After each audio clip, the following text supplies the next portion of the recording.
good afternoon. Hello. I suppose it's good evening, actually. It's just gone 5 o'clock. I was playing some Final Fantasy earlier, and I have a variety of interests when it comes to the game. Not crafting or gathering, you'll understand that's never really been my thing.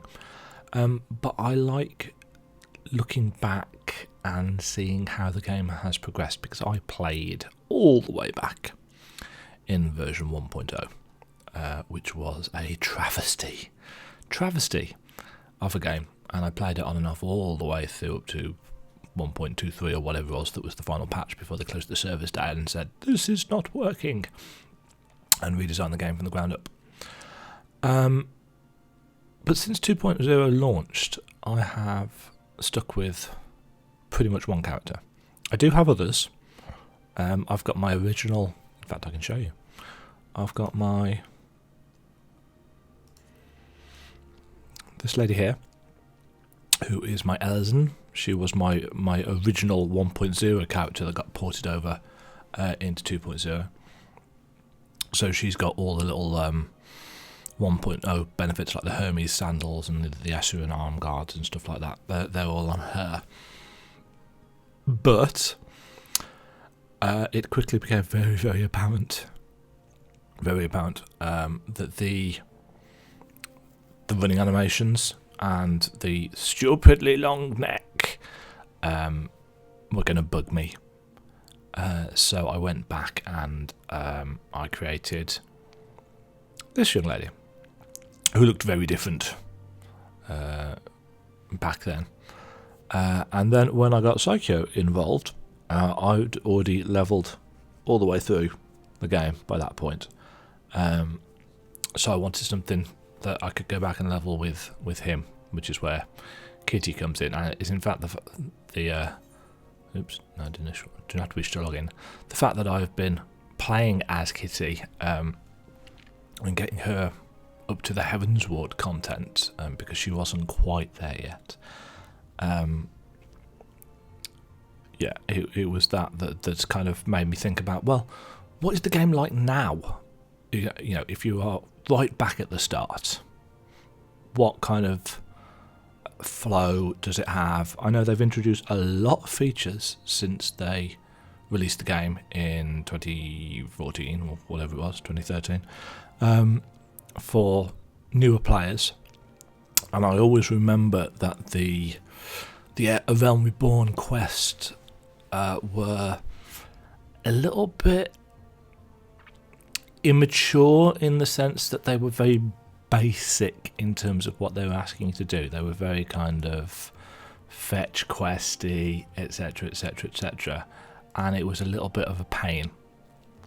So what I've done is I've created the spiritual successor to Demajen the Elf, in Demajen the Aurora. I've made an Aurora specifically because obviously they were released with Heavensward, but I've never played this one. I don't believe there's much in the way of change of dialogue because of that. But I wanted the experience, and I've made the character on the Zodiac world, which is one of the newish worlds in the EU data center, because I believe there's currently a buff that you can get, which increases the XP that you gain up until level 60. So I figured what I'd do is I'd just see what the initial experience is like, and have something, recorded for the Stormblood version of the Realm Reborn main story quests, if that makes any sense. So all I've done so far is I've made the character, and as soon as you've made the character, it launches you into that introductory experience where you're in a carriage, or if you start off in Limsa, you're on a ship, and something happens, and then you get to whichever city you're heading to proper, depending on which class you chose. I went for Gladiator, just because.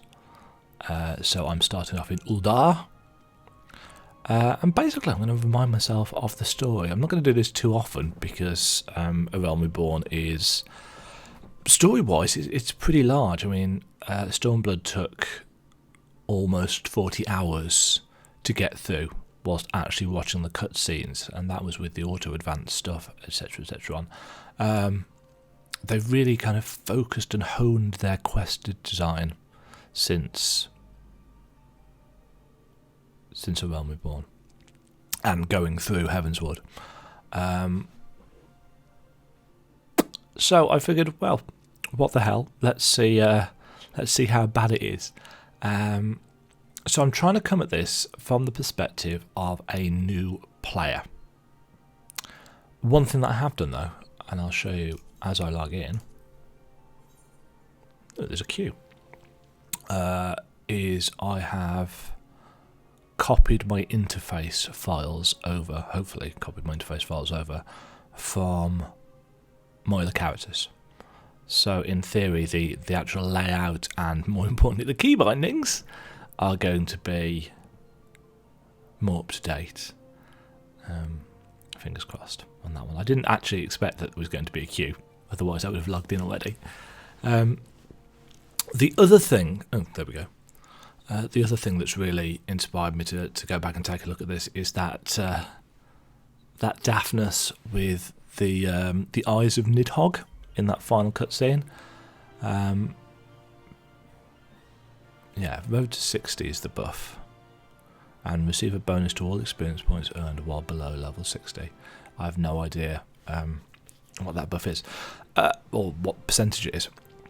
So this is where it starts you off in Uldar. You come in through the gates there. There's a nice little cutscene with some fancy lighting. There doesn't seem to be anybody about, but that is to be expected. It is a very, I think, low population server. You'll also see that I've got an absolute ton of mail, which I will go and pick a few things out of in a bit. I've also got 10 silver chocobo feathers, which can be exchanged at Calamity Salvagers. I have no idea what those do, but I know they're part of this Road to 60 things. Right, so initiating quests. Every time you get little tutorials. There was one right at the start that asked me to sort out my camera controls. The version that I've got here is Legacy Movement, I believe, which is very much more controller based. I did consider actually this being a run through with a controller. That probably won't happen.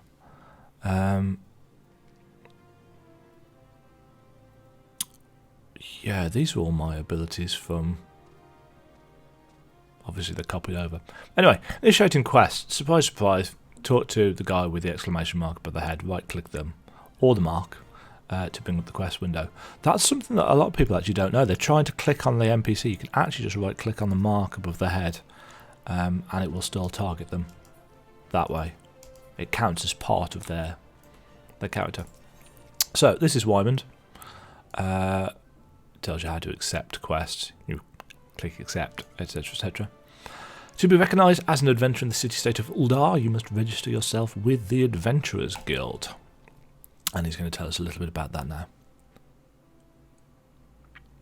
Displaying to anyone with eyes. Oh, geez, I've still got the auto-advance thing on. Let's disable that. If I let you go wandering off down the dearest dark alley, you're certain to get mugged or worse, and I don't want that on my conscience. He reminds me very much of Hancock from the Stormblood quest. So before you do anything else, you want to head over to the Quicksand and speak with Momodi. She's the master of the Adventurers Guild and can set you on the right path.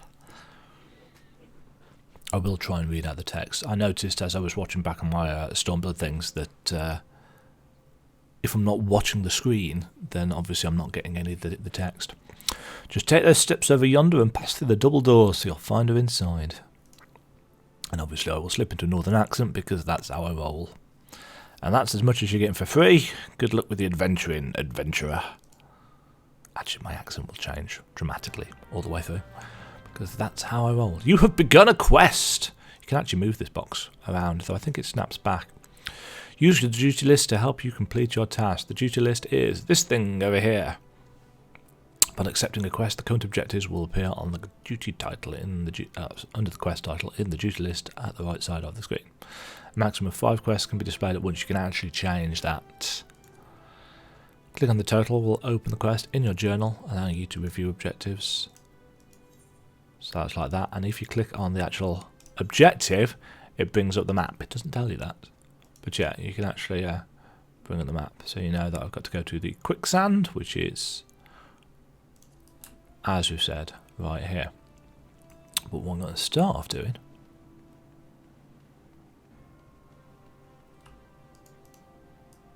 I can't.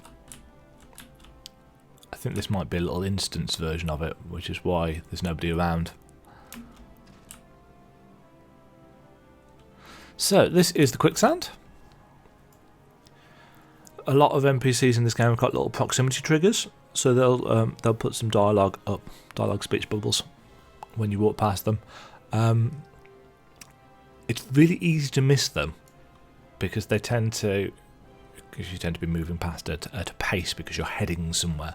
But a lot of the times it's actually worth stopping to go back. They will play it again if you reapproach.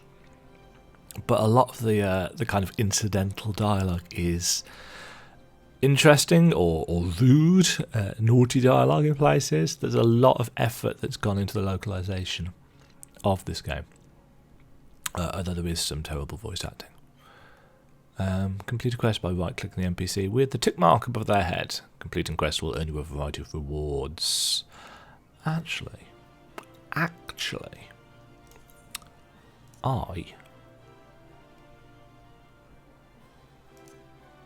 isn't there a setting somewhere that enables you to listen to... Yeah. I'm going to put the Japanese cutscene audio on, because I've not heard this either. Obviously you don't have to do this, you can listen to the voice acting in English if you want. I don't find the voice acting in English in A Realm Reborn to be particularly good. And it's a little jarring actually when you get to the Heavensward stuff, because they changed the voice actors in between the 2 expansions. It sounds a bit daft. So anyway, this is Momodi. She is of great use. She's also a feisty little madam. Hi. Why, hello there. Who might you be? If you're looking to join the Adventurers Guild, you've come to the right place. Name's Momodi, and I own this fine establishment, if it please you. Some of the slightly archaic dialogue grates in places. But again, they didn't have a huge amount of time to basically rewrite this game from the ground up. And some of the text obviously is new for that. I also manage the Adventurers Guild here in Uldar, so you might say that looking after green adventurers like yourself is my vocation.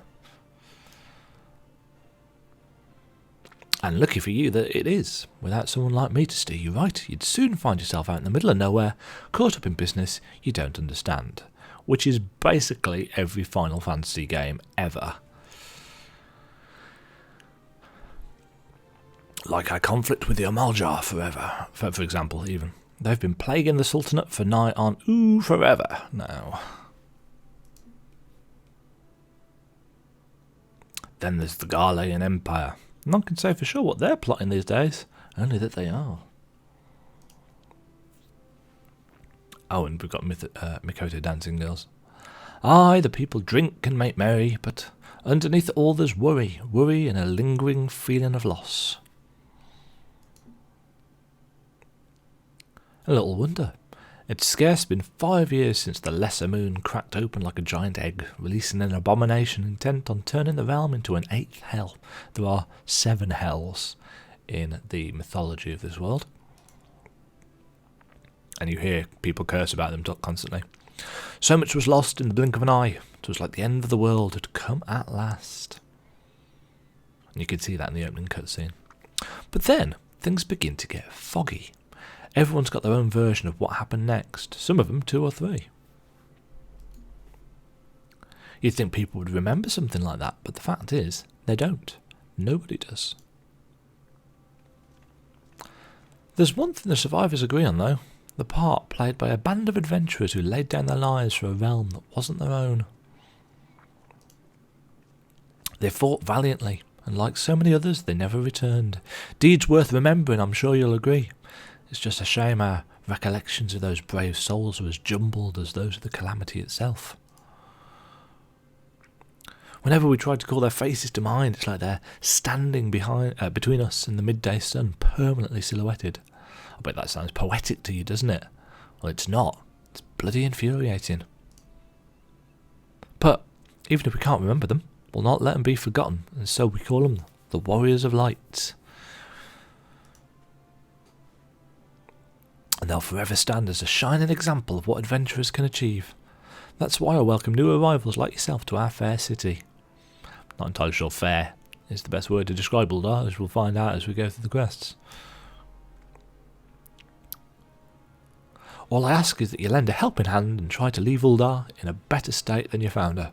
If you can promise that, I'd be happy to let you join the guild. Nod. Silent protagonist. All right then, a promise is a promise now. I'm counting on your help to put the past behind us. We need people working and spending and bickering like the old days. And walking really slowly around. And a happy and prosperous Uldar means more business for the quicksand too. Any road, let's make this official. Go ahead and write your name on the register, neat as you can. Scribble, scribble, scribble. High resolution textures. Demajen Thornley. Well, ain't that a charming name? Just rolls off the tongue, it does. All right, Miss Thornley. On behalf of the Adventurers Guild, I officially... Please, sir, be merciful. 12 as my witness, I swear to you, I'll bring you your money. In the East, it is said that even a merciful god might be driven to vengeance if thrice blasphemed. Be grateful you are given a fourth chance to offend.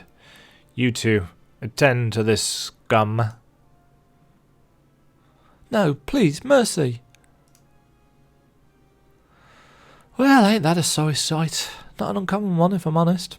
Don't worry, though. If you work hard, I doubt you'll end up like him. Just the same, if you ever need a bit of advice about one thing or another, pay me a visit. Just don't go bothering me every time you stub your bloody toe, all right? Of course, I do enjoy hearing a lady muse on the many manhoods of her acquaintance from time to time. Anyway, welcome to Uldar, Demajen.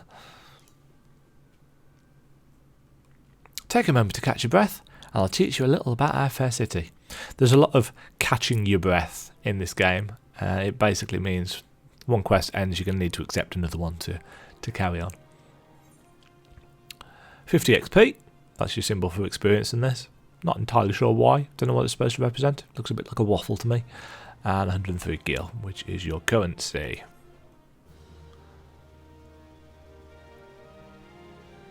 This concludes the introductory game tutorial. You have taken your first step as an adventurer in the city of Uldar.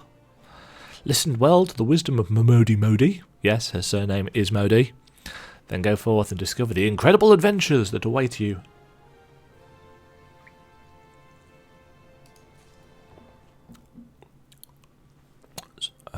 Ooh, 200% XP.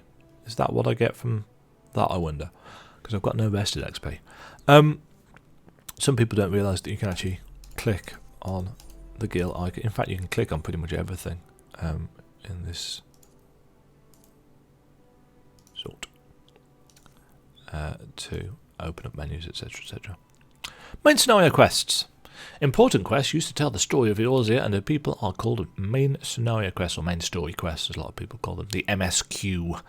These tasks are easily distinguished from others by their unique icon. This actually represents the kind of burning meteor from version 1.0, but they've kept it all the way through the game. Quests using this icon indicate a task or series of tasks are tied to new duties or features you have yet to unlock. So if it's got a little plus sign, it means that you're going to get something added to the game.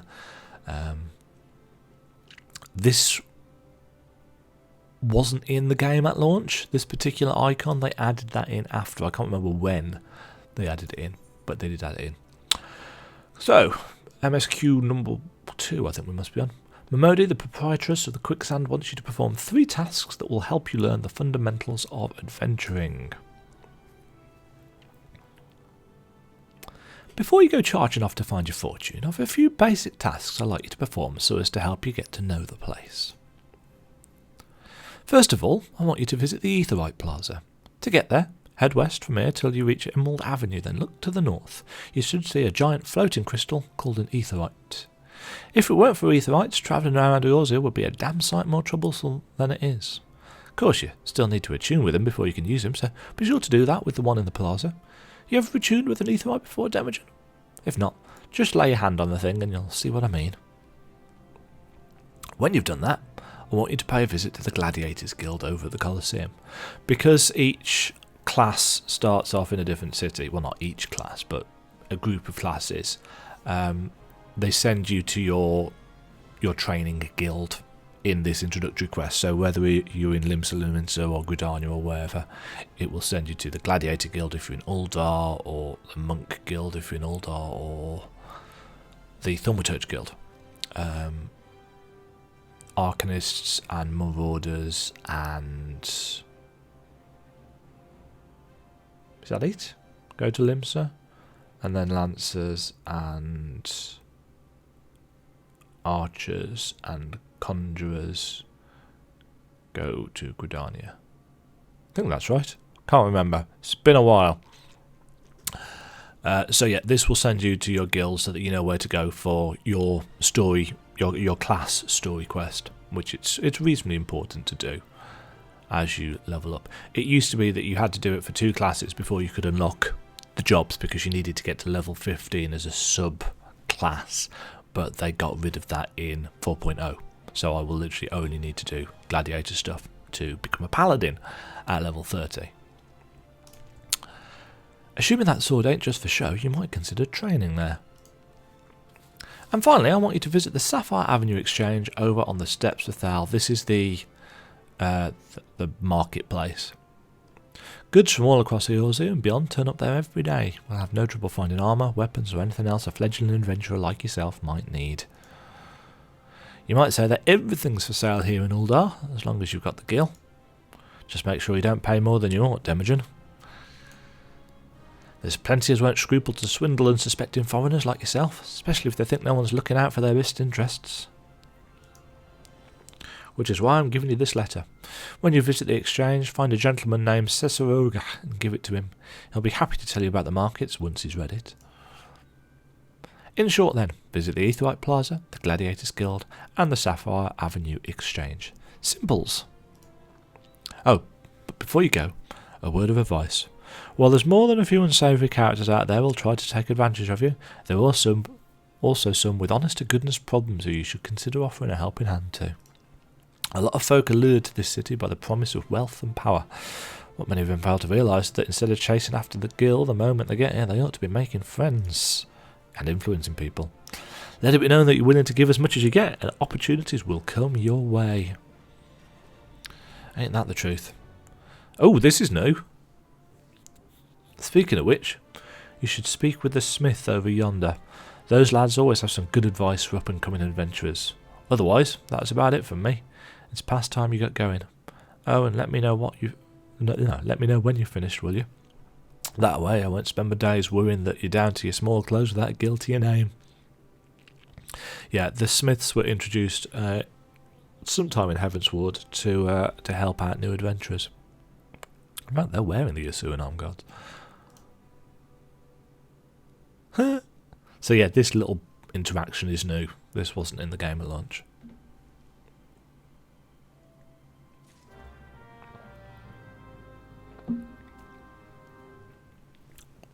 Main menu. Right, see, now we're in the game proper, which means that we've got people around. Right, we've got a few things to read here. Sanctuaries. This gives us our vested XP bonus. As long as we log out in a sanctuary, this bar will fill up the faded bit, and it will go blue as soon as we can get to the end of a level with it. So that'll give us a rested bonus, and that is added to every single source of XP that we get. If the bar is blue, it indicates the bonus will carry over to the next level. Inns in all 3 city-states, as well as various outposts and settlements, are classified as sanctuaries, basically anywhere there's an aetheryte. So always log out in one of those. Main menu, this is this thing down here. Quick and easy access to most of the game's features.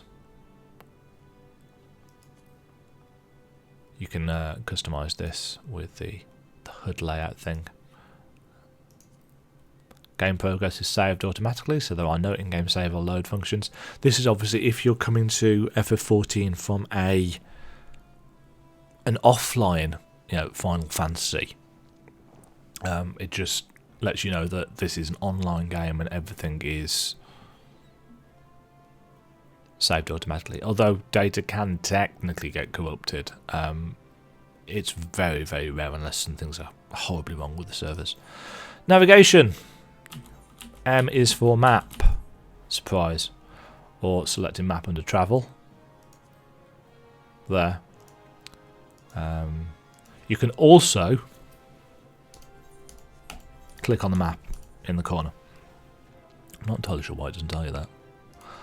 The location of quests. Oh, it does tell you about clicking on these things. So that will show you where the quest objectives are. This map, this area map, is new for 4.0 and looks quite nice. Right, just because this guy wasn't here when I started the game, why are you? I'm going to talk to the smith. Greetings! I am one of the smiths, a stoker of fires and forger of futures. As a dedicated member of the Adventurers Guild, I have been entrusted with the task of providing assistance to new adventurers. I see you have but recently taken up the adventurer's mantle. The possibilities stretching out before you must be positively daunting. In the Adventurers Guild, we see new adventurers as fledgling heroes. You are our champions of tomorrow, our nascent stars of limitless potential. I love the fact that they're using words like nascent at level 1. My fellow smiths and I are here to provide you with guidance, but the guild also enlists a cadre of veteran adventurers who will be happy to share with you their accumulated wisdom. You may recognise these helpful men and women by their title of mentor. Mentors stand ready to advise you on any aspect of adventuring. They have hundreds of quests under their belts and will likely have a solution for whatever dilemma might be causing you trouble. A mentor may even offer to accompany you on your adventures, and you get XP bonuses for doing so. I highly recommend that you take advantage of a mentor's aid to enrich your experiences in Eorzea. Pray do not hesitate to ask me if you would like to know more. A new adventurer status is applied to all players who have recently begun their adventures in Eorzea. Among Eorzea's thriving population, there are seasoned players known as mentors who have taken it upon themselves to assist these new adventurers. When a new adventurer and a mentor form a party, they will both receive a bonus to experience points earned. Upon invitation by a mentor, new adventurers can also gain access to the Novice Network, which is a chat channel where they can talk to people about stuff. I'm not going to be using that because I've got several thousand hours in this game. I don't really need that at all. What will you do? So you can actually ask questions. What is a new adventurer? That's a sprout, as we call them. Novice Network is a chat channel. Yeah,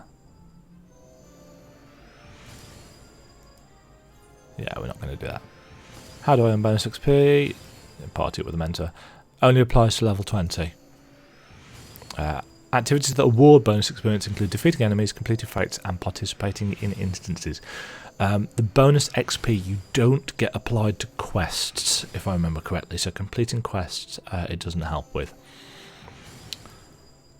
Now you can come back to the Smiths at level 15, I think it is, to learn some stuff. Now, what is going to be interesting is all of this has changed. Let's get rid of that. Let's put that on there. That's going to go down there. Can't use that anymore. Or that, or that, or that, or that. Those will be role actions. I'll sort those out later.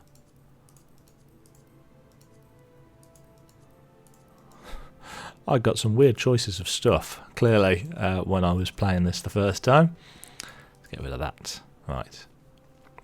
So this shows you what skills you are eventually going to get and where you're going to get them.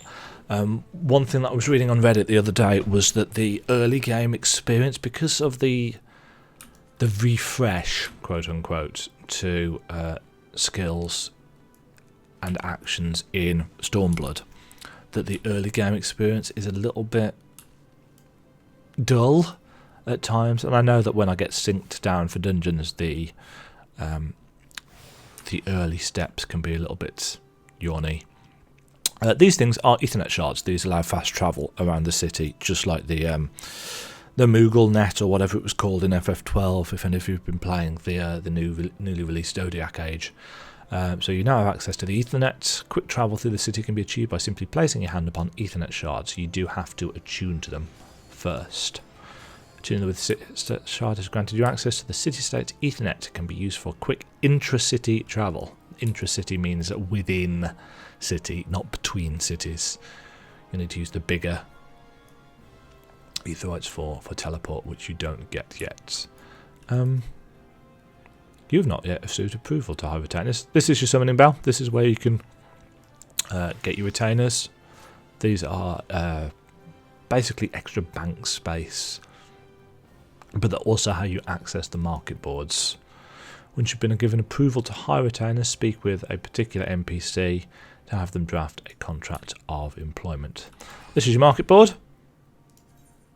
The markets are a venue in which players from across the realm can either sell their own items using hired hands known as retainers, or purchase the items of another. So this is your auction house, basically. You can put stuff up in whichever one that you want. You can also use the search function and look for stuff that way. It tells you how to search, which is easy enough. You can... Ooh! That's new. What does that look like? Oh, that's kind of cool. I didn't know that existed. There's also a hell of a lot now of level 1 kind of cosmetic gear.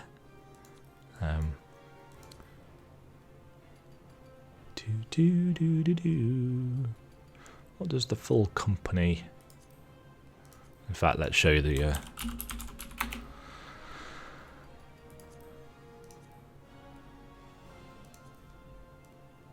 Yeah, so once you get the ability to actually join a free company, which happens during the story, this is the retainer person that you need to speak to get that access. Somewhere around here, there is a Aetheryte shard. What's this guy doing? He's got a level 38 quest for us. So if it's read out, they only tend to do this for unlockable ones. So again, that plus symbol means that it unlocks something. In this case, this unlocks Cutter's Cry, which is a dungeon which we shall be doing later. Much later. Ethernet shard. This one's a new one. They put this in 4.0 so that people could actually warp to the market boards quicker. It wasn't there before.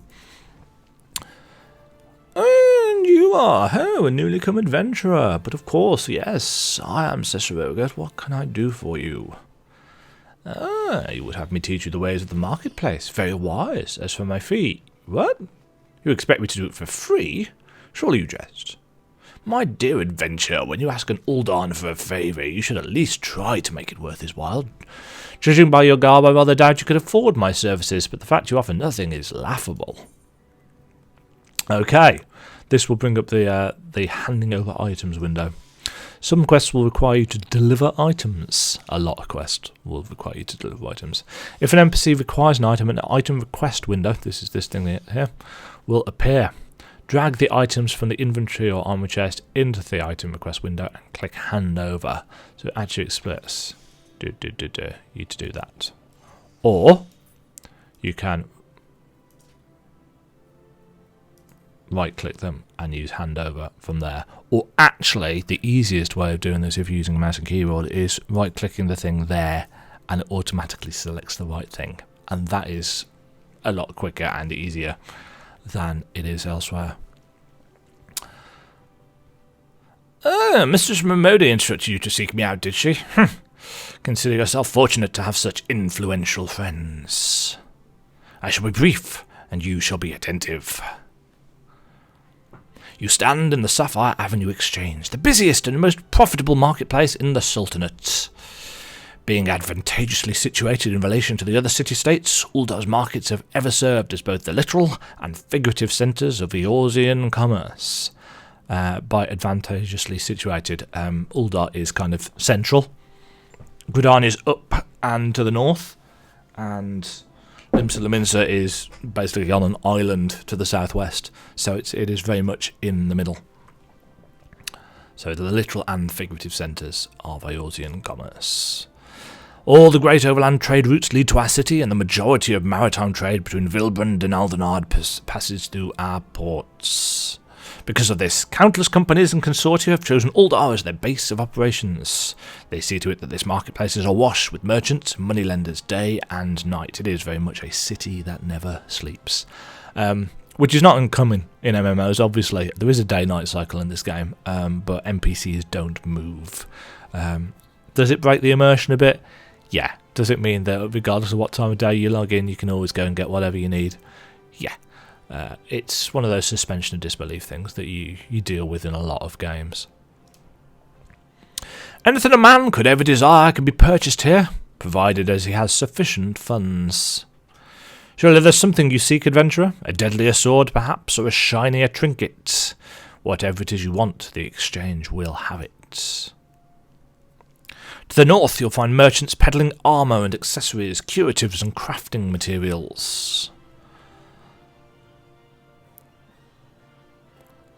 And to the south you'll find weapons, tools and an assortment of other useful items for sale.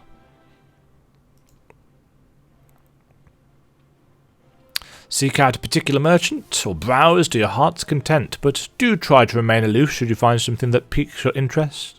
Decisions made in the heat of the moment are usually unwise, especially where coin is concerned. Ahem. That is all the complimentary aid you shall have from me, and far too much for my taste. My regards to Momodi. Now, off with you.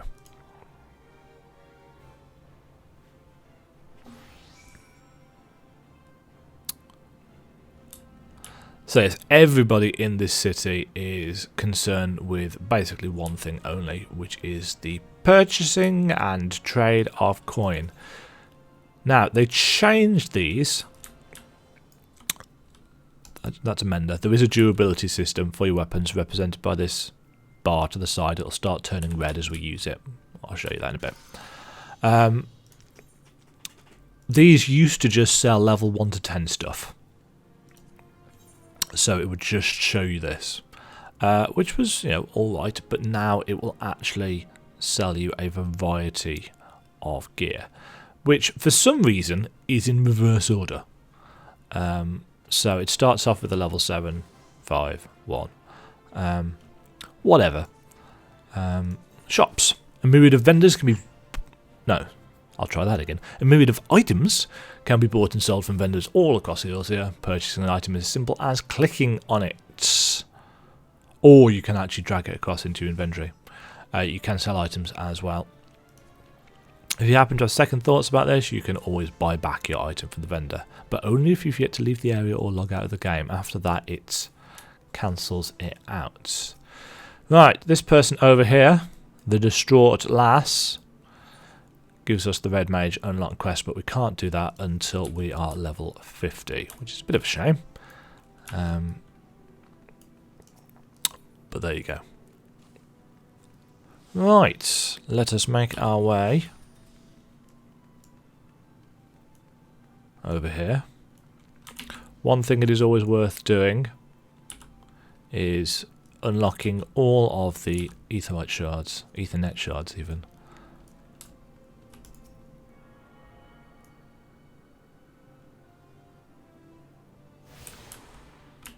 Because you will be using them to port around. Right, Calamity Salvager.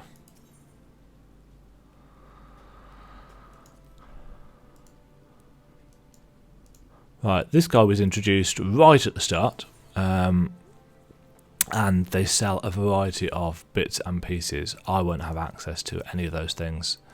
You can go back and repurchase quest rewards. There are achievements in the game. Gender exchange. Dealing spoils. I have no idea what that is.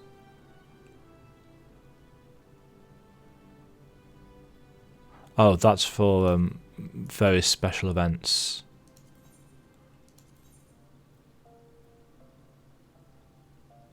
You can also use, that's where you use your gold feathers. Is this where you use your silver feathers as well? Oh, it is. So you can spend these feathers on gear. High level stuff. So when we get to level 60 or something, we could use those. But I've only got 10, so it doesn't really use a lot. But yes, we tuned to that one, didn't we? So we shall keep on going over here. You'll notice that there are plenty of quests on the map. I am not going to be doing any that don't actually unlock stuff, because if I did, this playthrough would be, well, thousands of hours long. I haven't done all of them on my main character, let alone on this one. Again, you can still see unlockable things. These level 1, so you want to be quests, these all unlock different classes. The ones in the cities tend to unlock crafting classes. In this case, the goldsmith.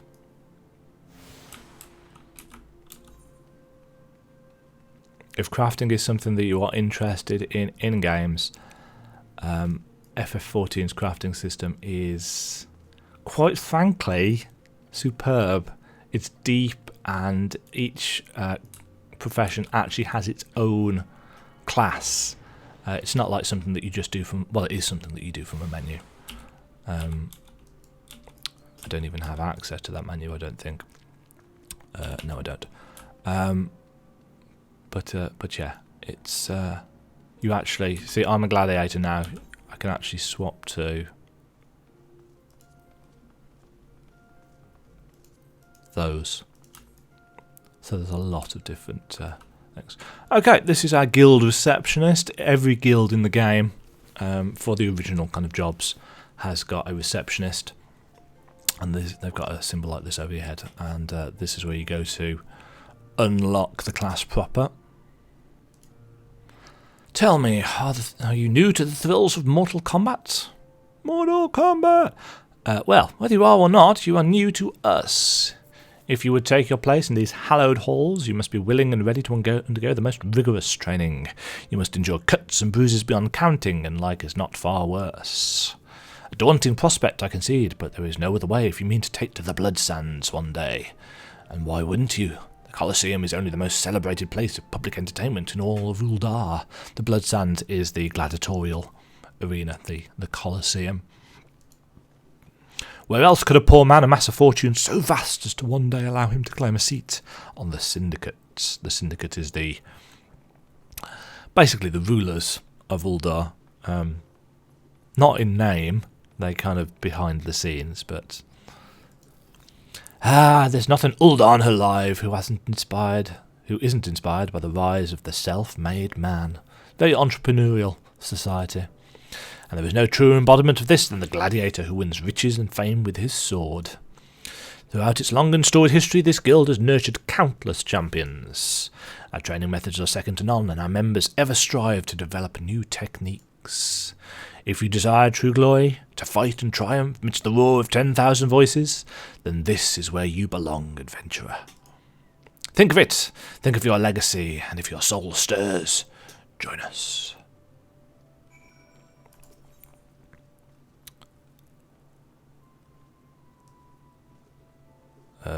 I'm assuming I actually have to... Yeah, that's done. Right, this will unlock the level 1. This will unlock the gladiator story. What will it be? Will you rise above the masses and inscribe your name in legend, or will you resign yourself to mediocrity and die in obscurity? Join the Gladiators Guild. You can actually say no and back out if you don't want to. There's absolutely zero reason for doing that. Every time you sign up to a guild, it unlocks a equipment set that you can use to swap between different sets of equipment. So it's worth doing just for that, if nothing else. A decision you shan't regret. One moment. Make way for Demajen Thornley. Fresh meat coming through. Now then, before your enrollment can be considered complete, you must present yourself to First Sword Myla. Seek her out and obtain her approval. She's over here.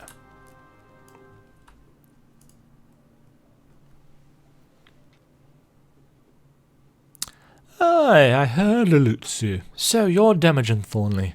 'Tis a good, strong name. On behalf of the Gladiators Guild, allow me to welcome you. I am Myla, Guildmaster here.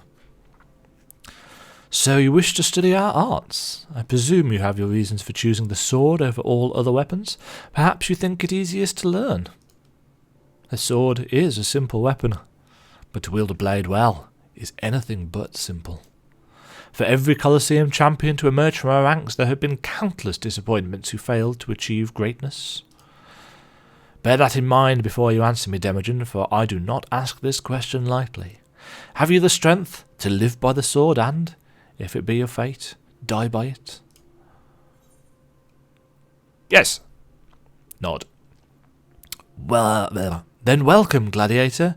To your new home. We will spend very little time here. Let's not waste time, shall we? I would gauge your aptitude for the sword. Just outside the gates of Uldar you'll find plenty of marmots, hornets and shrews. Slay 3 of each, and return here when finished. A simple task, but essential to your training nonetheless. Now, go. Do. Okay, so that is one of our first kill quests. We will go outside and do that shortly.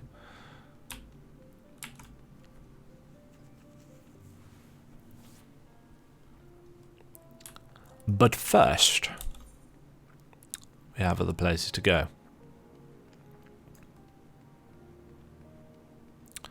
Let us go and attune to the Ethernet shard outside the Thaumaturgist Guild, because I'm sure there's at least 1 or 2 points that we can come back to for that.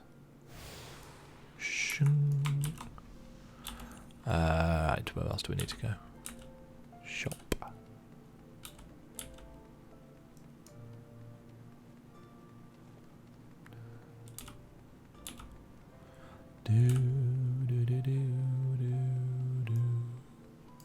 Right, this is one of the. This is the head of the. This is the Hall of Flames where we can do stuff. Can I actually access this at this low level? No, I'm not authorized to. Didn't think so. I think you get that later on in the story quest, though I do not remember where. What's this guy unlock? Oh, right, this is the guy that starts off the Samurai quest, which again you can't access until you hit level 50. And this is the big ass floating crystal that Mamodi was talking about. This is the Aetherite. See if we got a little symbol on it. I seem to recall there's a comedy moment coming up. If that's still in the game, it might not be. Nope, it's still here. Wonderful. Hail, adventurer! Might you have come at the behest of Miss Mamodi of the Quicksand? Oh, didn't this used to be a really big guy? Oops. Excellent. Oh, I've done a really big voice for him now. Which brings us to the matter of the achievement fee. That will be 100,000 gil, if you please, madam. Apologies, but I do so relish the opportunity to make that jest. The look on your face was absolutely priceless. But the fact that you were so easily deceived suggests to me that you are unfamiliar with the use of aetherytes. Allow me to explain. These crystalline agglomerations tap into ethereal energies and are primarily used as a means to travel swiftly from one place to another. Perchance you have heard of return and teleports. Well, these transportation spells make direct use of the aetherytes in their connection to the flow of ether. They're also really pretty. Given that there is an aetherite in almost every corner of Eorzea, any adventurer with a mind to explore the realm will wish to seek out and attune herself to each and every one. That does change according to your gender. But even if you have no intention of wandering beyond the Sultanate's borders, it would be prudent for you to attune yourself to any aetherites you encounter from now on. Yes, attune to them all. All of them. I pray you found that informative. Should you wish to learn more about aetherites or transportation magic, I should be happy to answer your questions. Plong. You attune with the aetherites. You are now able to use the return spell.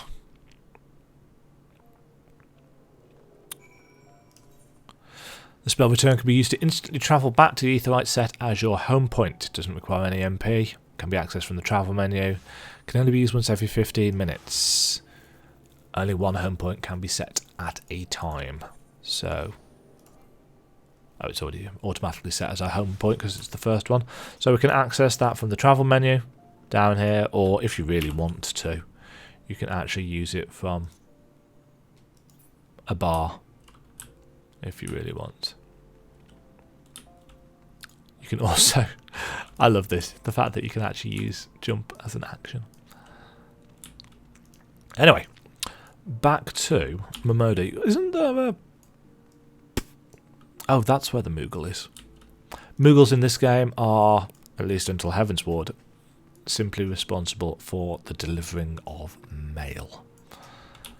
And as you can see, we have got a lot of mail. Greetings, Tall One. I'm a delivery Moogle. Oh, I know what you're thinking. Moogles are supposed to hide in trees and avoid contact with outsiders. Why ever would they agree to carry about letters? Why, indeed. If I had my way, I'd be curled up into the canopy of a nice oak, dreaming about some beautiful mooglet with a rainbow-coloured pom-pom kupo. But no, the moon had to go and drop from the sky, causing all of that terrible commotion. Aetherites were shattered and link pearls rendered useless. The moons, the poor wingless people of Eorzea had no way of communicating with each other, beyond screaming at the top of their lungs, which no one really approved of, Kupo. That is, until the little horned ones asked us to assist them by delivering messages. At first we were wary of showing ourselves, worried that one of you might catch us and skin us, like you do every other forest furry, but once we saw how much we were appreciated, we knew we'd found our new calling, and I personally promised to try and not read any along the way, Kupo. Look what we have here, 20 new letters have arrived, just for you, Kupo. Your mailbox is a complete and utter mess. There wasn't any room left, so I had to send back 2 letters, Kupo.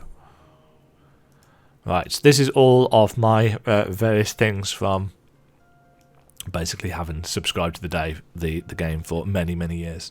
The Moogle delivery service can be accessed by speaking with one of the many delivery Moogles stationed throughout Eorzea by clicking on the Moogle letterbox. The service can be used to send messages, items and gil to anyone on your friend list, but not an alt. Clicking the new button located in the upper right, yeah, so that's how you send mail. Okay, so gear goes into your armory chest. This tells you a little bit about the armory chest. Since the armory system in Final Fantasy XIV allows you to change your class or job by simply changing the weapon or tool in your main hand, it is recommended that you always have several sets of gear on hand. However, gear can take up a tremendous amount of space in one's inventory, which is why this is your inventory, but you've also got an armory chest. And in the armory chest, it stores gear. It holds up to 35 currently per slot.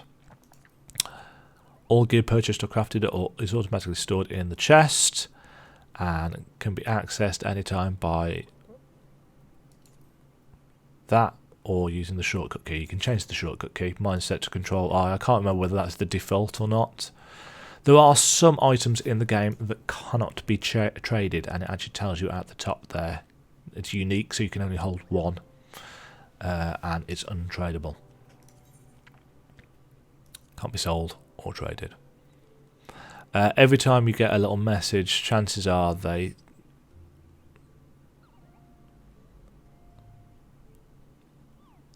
have some kind of silly quip to go with it. Let's delete that. Unique items. You can never possess more than one at a time. That's not technically true. You can have one on a retainer or in a retainer's inventory, but it's close enough. Right.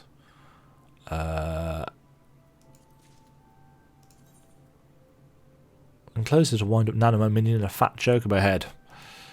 Yes. Minions! You've obtained a whistle with which you can summon your very own minion. You need to use the whistle for it. So, all minions, little non-combat-y things, using items are, surprisingly enough, right-click, use. So now I have the wind-up Nanimo minion, which can be accessed from the minion guide down here. Right-click her, and she will follow you around. She's kind of cute.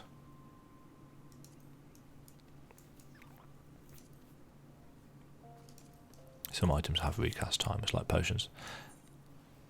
Right.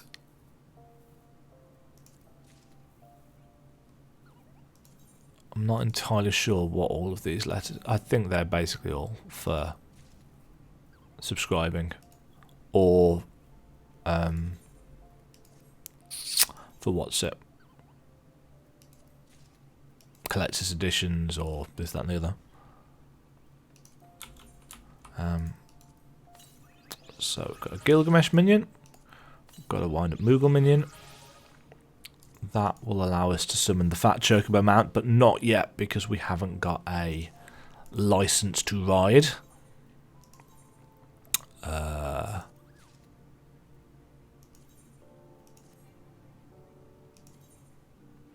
Right, this is one of the starter bonuses. You get a wind-up Odin minion, 50 Aetheryte tickets, which mean that you can teleport for free. A Warrior of Light minion, and the Barding of Light, which you can put on the Chocobo. I'm not actually going to take that. There's a Fantasia, which will allow you to edit your appearance on the next login.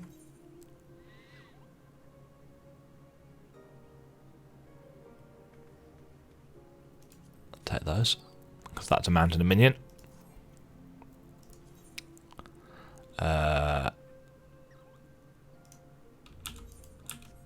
You can't take things individually from letters. Again, that's a Fantasia, so that allows us to change our appearance. This is the Legacy Chocobo whistle. You will only have this if you played version 1.0. Let him out of the box quickly before he suffocates. So that is a mount, and it's not super rare, but you don't see many people using it. This is also a mount. I can't remember what it comes from.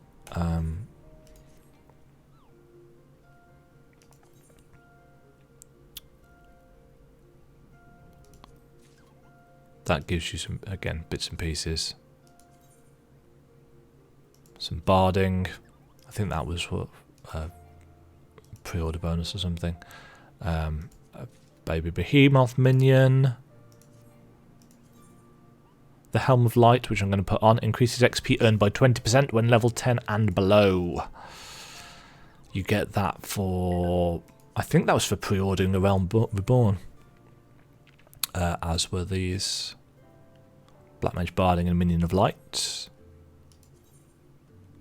Oh! Oh, I got these for purchasing Final Fantasy 13 at release. I didn't remember that. We've also got the Onion Helm, which you can wear right from the start. Enclosed as an Onion Helm awarded to all those who purchased the original Final Fantasy 14 collectors. I didn't think they were handing these out anymore. That's interesting. See, I'm learning new things. Wind-up Leader and Behemoth Warhorn.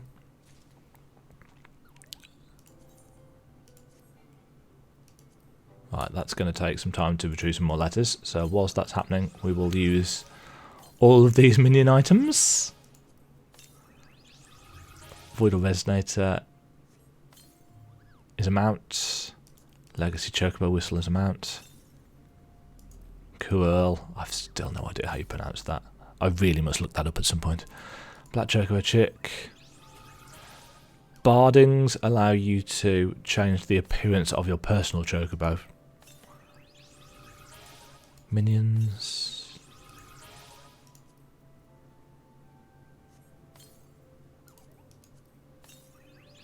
You'll also maybe have noticed that Nanamo rides on her shoulder, which is super adorable.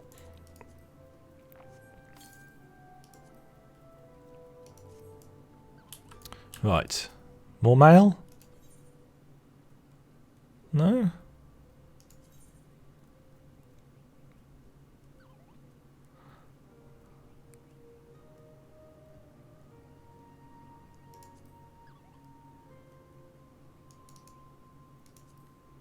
It's possible that the rest of my stuff won't be... Oh, no, here we go. Ting, ting, ting, ting, ting. Oh, wow. 7 more mail. Right, what do we get? 70 letters. Oh. Right. Okay, so this is the Stormblood thing. This is what I want. It increases XP earned by 30% when level 15 below, plus a red mage minion. May they help you forget about blue mage. Poor blue mage. This is for... what did I get this for? Oh, this is for buying the Eorzu Encyclopedia book, which is really, really interesting. There's a lot of cool lore stuff in there for somebody who likes stories. Right, this is glamour stuff. Makes you look like what's his face from Final Fantasy IX.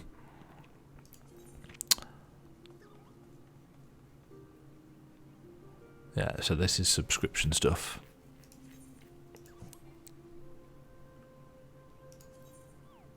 This is also subscription stuff. 840 days. Makes you look like Furion, who was one of the main characters in such and such. Baron Helm. This is stuff that I got for pre-ordering or playing Heaven's Ward.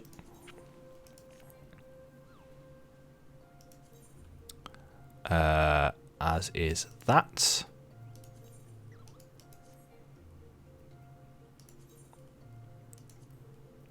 I think I've probably still got mail somewhere. Right. Yeah.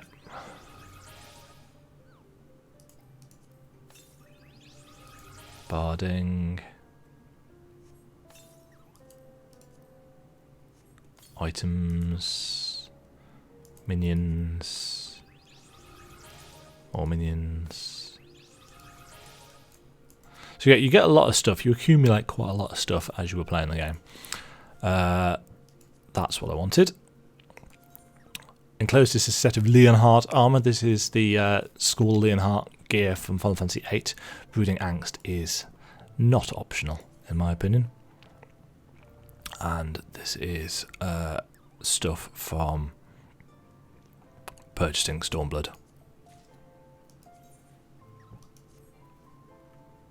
Don't know if there's anything else.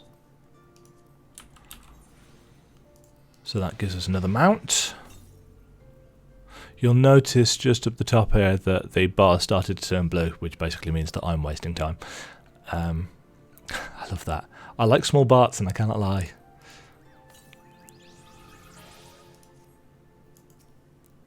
No new letters? Is that a lot?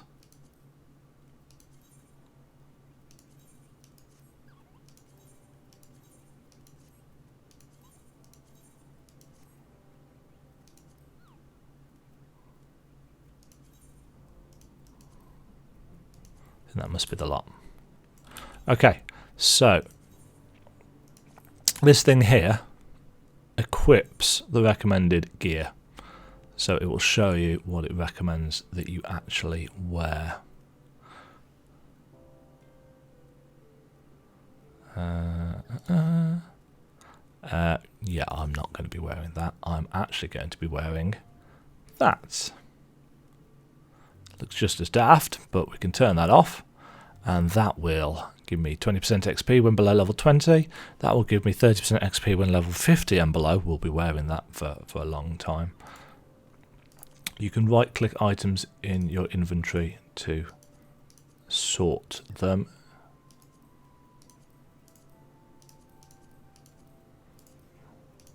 Those of you who are a little bit OCD will probably want to be doing that. And as you can see, we look a lot like Squall from Final Fantasy. I had no idea they were handing those out. And we've still got that Ring of Freedom that you get from the opening cutscene. I actually recorded that. I didn't stream it. Where am I going?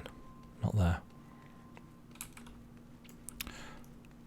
But yeah, what a choice that you make determines which ring you get. I think there's 4 choices, and you get a different ring depending on what you want to do. Right, Memodi. How was your tour of the city, Demajen? Get lost, did you? Aye, well, Ul'dah's a big place with lots to see and do, but wandering around aimlessly don't pay the bills. If you're serious about making a living here, you'll need to remember where things are.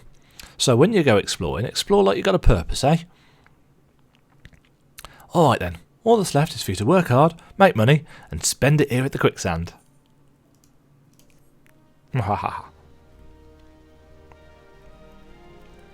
ba dum pam. Cha-ching! You learn Fight or Flight, so you automatically learn actions for the most parts.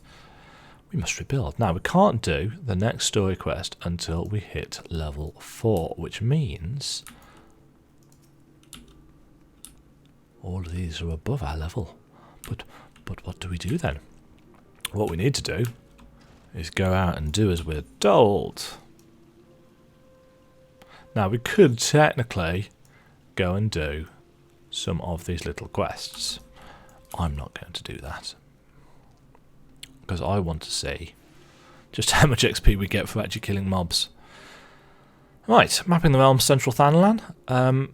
As I understand it, you no longer need to run around to different areas and map individual bits of it. You just need to go to an area once and you get a chunk of XP for doing so. Right, this tells you how to fight. It's very traditional MMO tab targeting.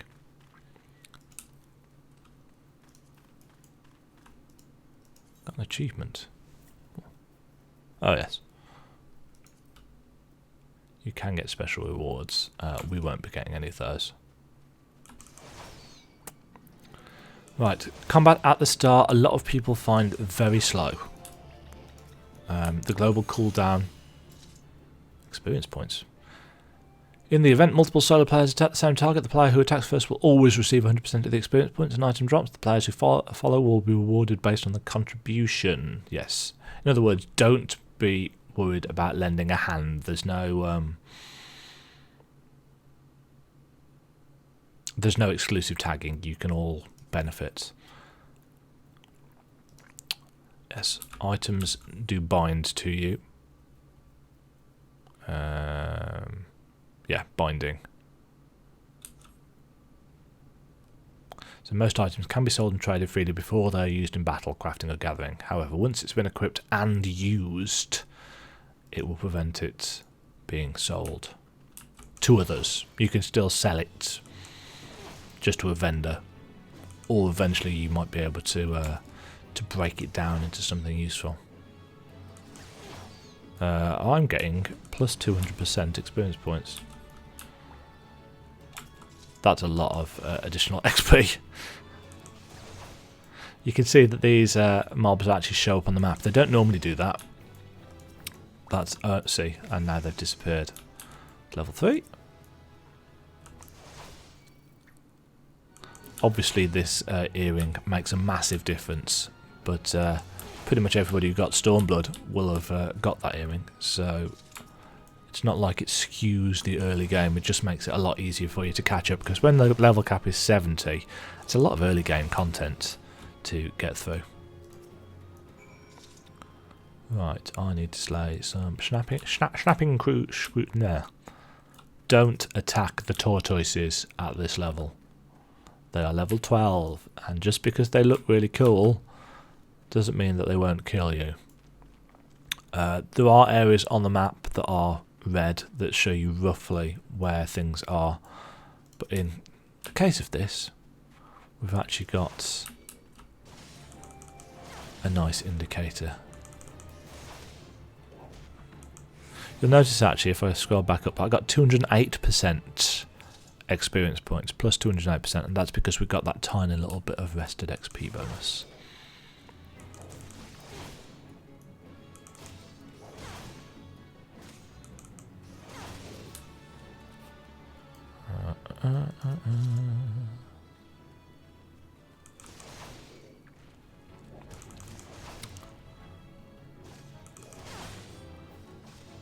Get the next ability at level 4, so I'm just going to kill another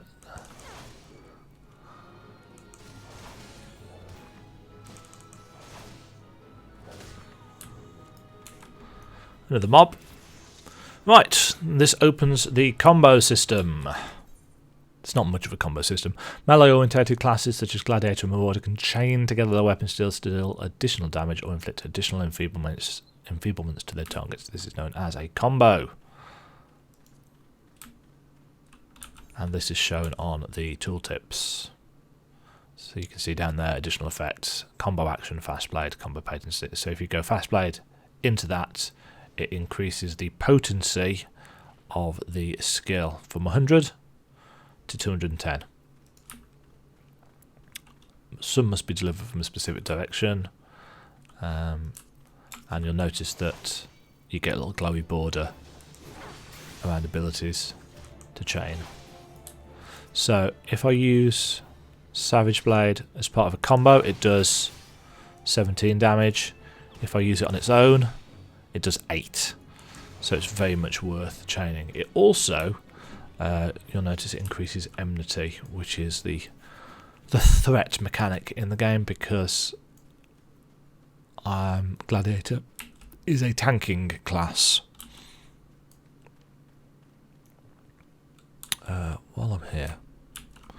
While I am here, I'm going to sprint over to Blackbush and attune to the right there. As we go, we will pass these. These are fates. I assume if we get close enough, it will tell us about fates. It might not. I don't know. As I say, I can't remember.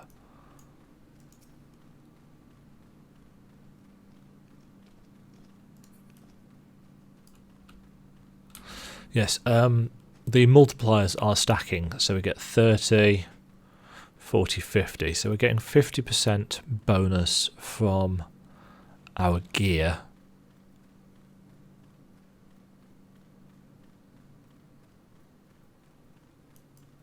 So I assume the road to 60 bonus is 150, which is giving us our total of 200. You'll notice that as you move around, enemy levels increase. Nothing new there.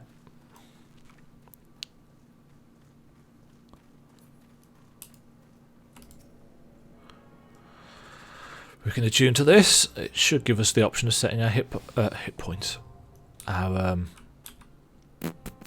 home point. Right, we've now learnt teleport, so we can actually teleport between things using the travel menu. Doesn't require MP to cast, but we do need to pay gil for it. There's a lore reason for it here. It uses our ether and naturally regenerating spirit energy. The gil is just for the upkeep, and the further we travel, the more it costs to upkeep. It's a bit of a gamey construct, but whatever. It is a game. Now we should be able to use this to go to the Gladiators Guild.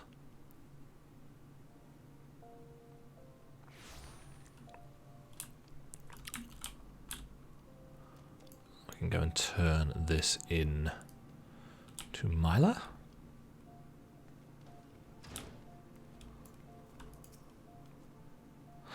Welcome back, Demajen. I take it you've dispatched the beasts, and with ease. Rest assured, I love how everybody in this game just assumes that you've done what you say you've done. Rest assured there will be far greater challenges to come. If you wish to master the sword, you must test yourself against a wide variety of foes.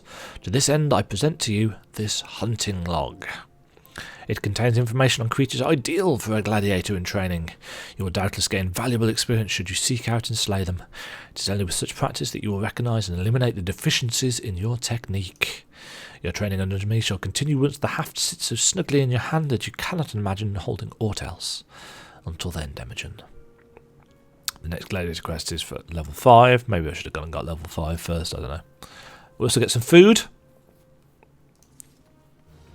And we've got the hunting log. Hunting log is a record of your completion of tasks involved with the slaying of certain creatures. By completing these tasks, you will earn rewards and unlock new challenges. You can press H to bring that up. H is for hunting. Tells you where to go to find them. And it gives a little symbol on the creatures in game.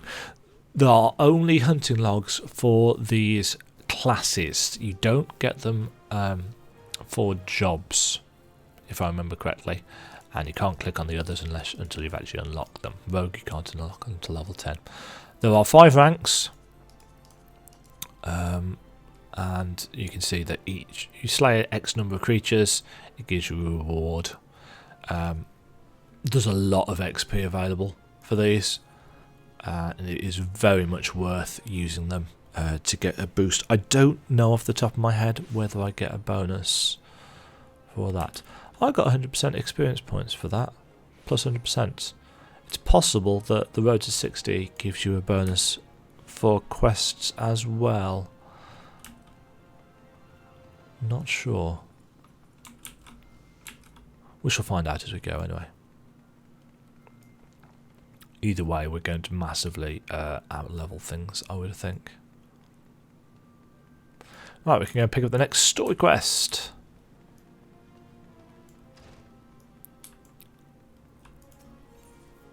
Momodi the Quicksand wants to introduce you to a certain someone at the Uldar Dispatch Yard. She's going to give us 910 XP, 127 gil, and some lightning shards, which could be used in crafting if I cared about crafting. Well, youngling, how are you finding our fine Uldar then? Got your bearings about you yet? If so, mayhap it's time you venture beyond the city walls. The bustling streets of Uldar are one thing, but the wilds of Thanalan, that's another altogether. I know a bloke you might fancy speaking to, and he you, name of Papashan. You'll find him over at the Uldar Dispatch Yard. No doubt he'll have some work for you. The dispatch yard's over in central Thanalan. Just head out the door across the hall and you'll see the gate and Nald staring right back at you. Pass through it and head east. You'll come upon it for long. There's dangers beyond the wall though. More than I'd care to count. Nothing too terrible, mind you, but feisty enough to attack if you draw near. Don't say nobody cared enough to warn you. So that's just warning you that if you go far enough out, monsters will start to become aggressive. And they will aggro you without you hitting them, like the ones that we've just fought did. They're passive until you kill, or until you start hitting them. Like most things, really. So yeah, the hornets, marmots. Ooh, we need to kill some marmots for our hunting log. As you can see, they've got the little icon above their head. So let's kill some of those. Oops.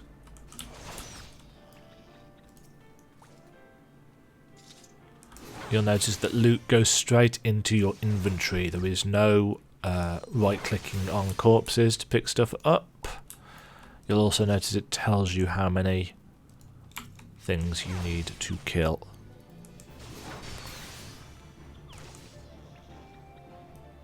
It's 3. That gave us a big chunk of XP. Still not entirely sure how that's working out. Do I not have the recommendations log yet? No, apparently I don't. Oh, we need to kill some of these shrews as well.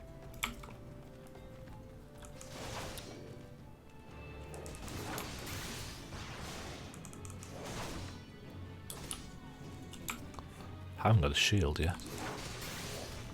So getting plus 200% XP for killing mobs.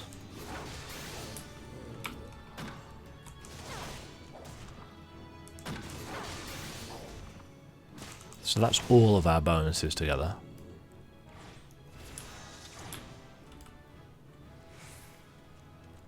And plus 100%, which must just be from that for completing the quest.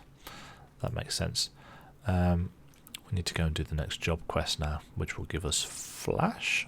Oh no, Flash is at 6 now. It used to be at 5. Well, you certainly look the part of an adventurer, my friend. Might you be the good soul my Modi advised me to expect? This guy has an amazing moustache. I see. I'm Papashan, station master of this humble dispatch yard. An empty title, I assure you. I truly am no more than a tired old Lalafell, passing his final years in quiet and solitude. No, you are not. This guy is in disguise, but shh. 12 know there have been plenty of both these last 5 years since the calamity struck. The devastation was vast. Yet now true Uldons work together, doing all in our power to rebuild what was laid to ruin.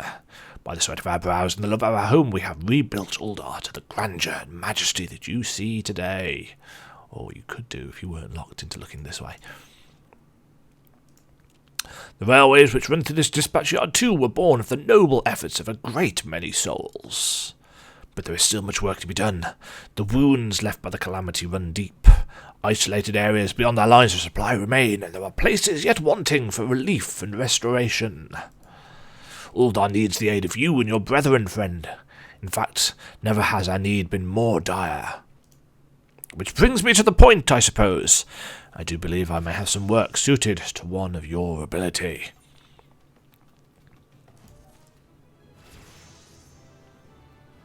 Yes, oh, right. Wow, I got an entire level just by handing that quest in. That's, ching! It's Flash learned, anyway. Station Master Papashan has a simple task for a fledgling adventurer. I'm going to get some potions out of it. Since you've come all this way, perhaps you can perform an errand for me. There's a lot of this. It just so happens a number of sentries have been sent to guard the area, dispatched to the dispatch yard, as it were. They have been long away from the shade and featherbeds of the city. The hot days and cold nights can play hells on the mind and body out here. 'Tisn't much, but go and give them these twilight pretzels, would you?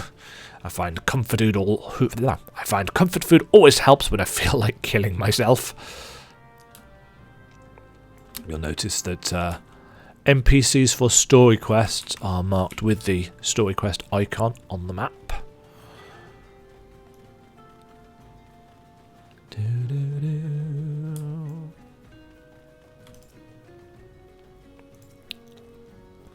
Halt! Madam, I'm going to have to ask you to put the pretzel on the ground and place your hands above your head.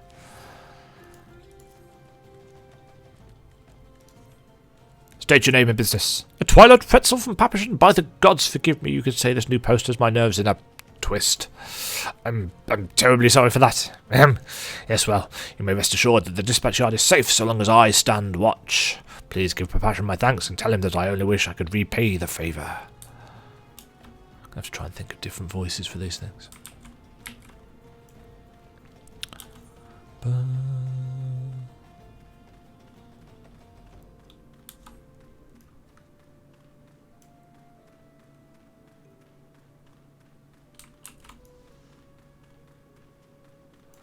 There's a lot of running before you get your chocobo, and we won't be doing that for a while. Servile Sultan Sworn. 12 save me. Scorching days, freezing nights, this post will be the end of me. A twilight pretzel? Don't mind if I do. Ah, now that's a refreshing goddamn pretzel, I feel. Reborn. Haha, nudge, nudge, wink, wink.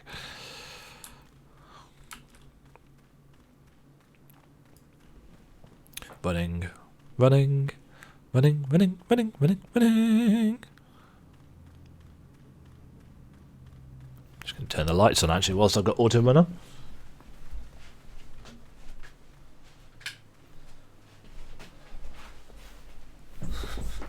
Oh no, that fence!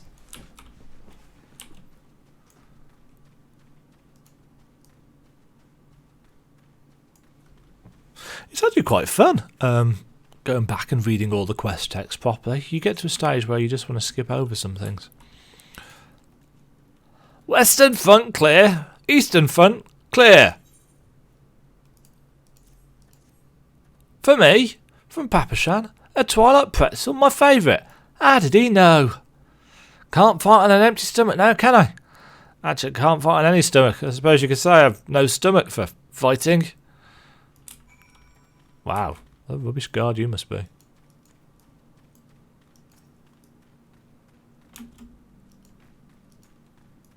That guy's level 52. A lot of the quests at various stages of the game send you back out and around. You've returned, and with a deal fewer pretzels, I see. Tell me, how fare our Sultan Sworn sentries? Did they have anything to report? Anything at all? What? Nothing? Are you sure? Oh dear. Take this for your troubles then, and stay a moment. There is more I would ask of you. So this says it's going to give me 1/120, and it doubles it. It just doubles it.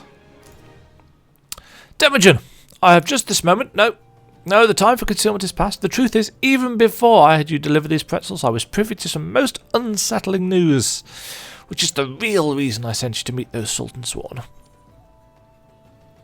Papashan is in dire need of your assistance.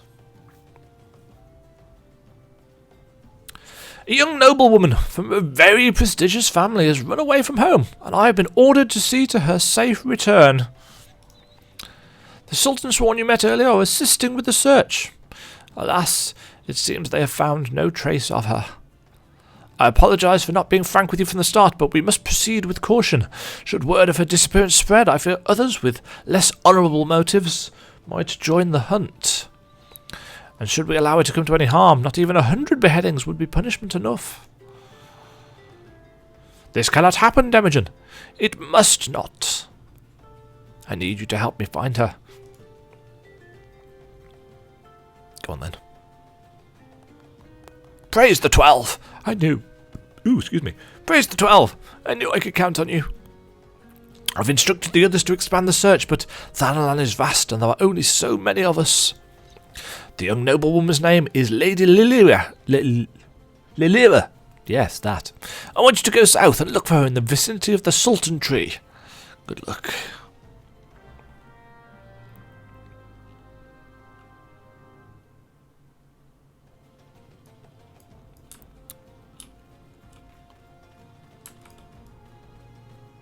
There's a lot of areas like this that I wish you could explore a bit further. Like the mind going, ooh, you've received a free company invite from Aloha Raha. Free companies are independent player-operated organisations, not unlike guilds. While there are no restrictions on who may join a company, players cannot belong to more than one at a time.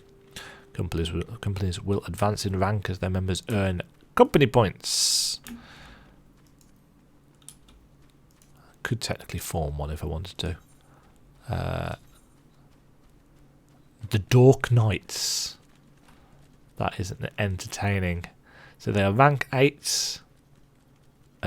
Formed very recently, apparently. But I do not wish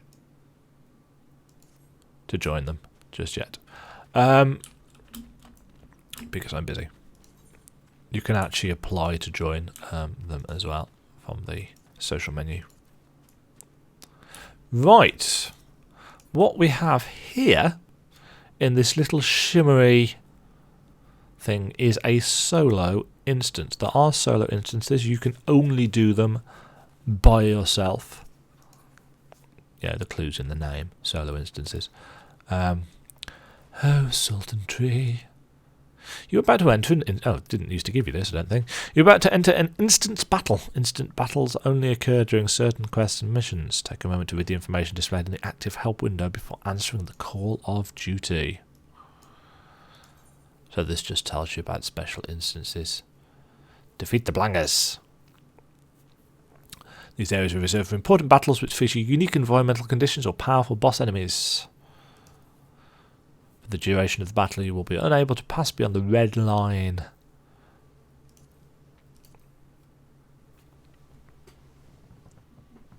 Some of these are really cool. Some of them are a little bit meh. But they're all fairly interesting.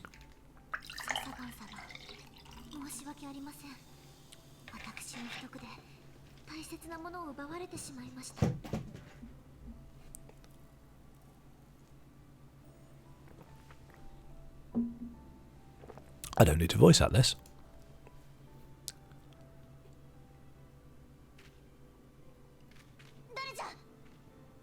I'm standing right here. Oh, she's not talking to us. This is Thancred.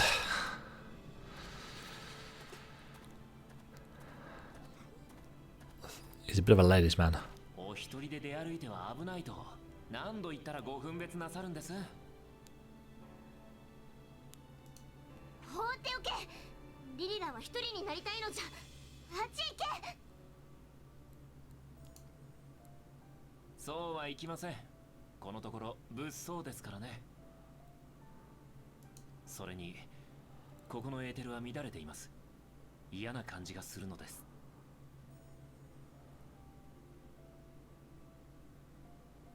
So the dead are watching us.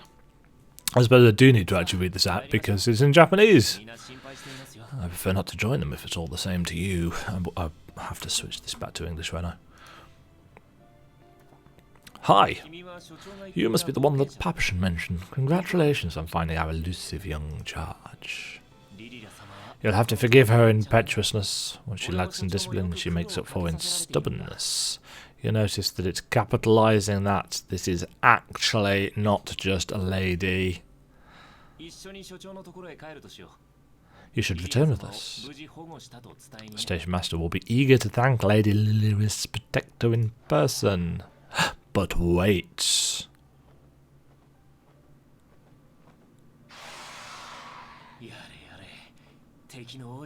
Alas, the station master will have to wait.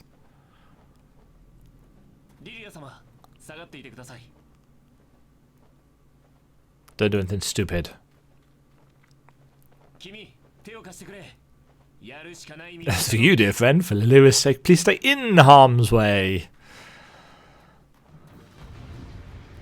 Right, before I do anything, I'm going to swap that audio cutscene back to English.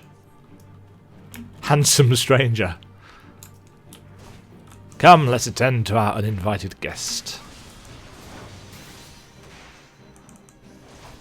Some actions will cancel combos, but buffs don't tend to. This guy's level 12, so you can see that I'm missing quite a lot. They changed it in Stormblood to actually remove the accuracy stat entirely. So you now always hit things at your level, which is handy. But obviously this thing is a little bit higher level than us. Thancred has flash. Not entirely sure why Thancred has flash. He's a thief. Lovely! It brought friends! I'm going to deal with these because these are level 4. And as you can see, I will own them. Kapow! Stay close if you want me to heal you. Yes, in these solo instances, most of the important NPCs can heal you if you struggle, regardless of if they, lore-wise, should have a reason to be able to cast any kind of curative magics. Because, you know, not all classes have access to healing spells. And the ones that do have access to healing spells don't tend to be as offensive in the nature, so it balances out.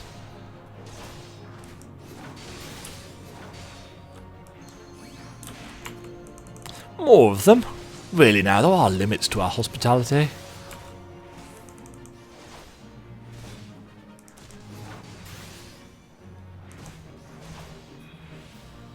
They're all coming from me anyway. Yeah, you see, Flash doesn't interrupt the combo. If I cast it now, the combo still stays active. Just a little more. Oof. Eat it. There we go. And then you'll put your weapon away, duty complete will flash up, and that will be the end of the little solo instance. Right. Now we can hear Thancred's voice acting.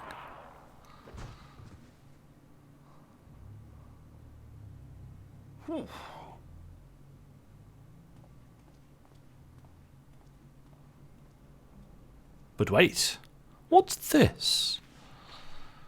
Something has caught our interest.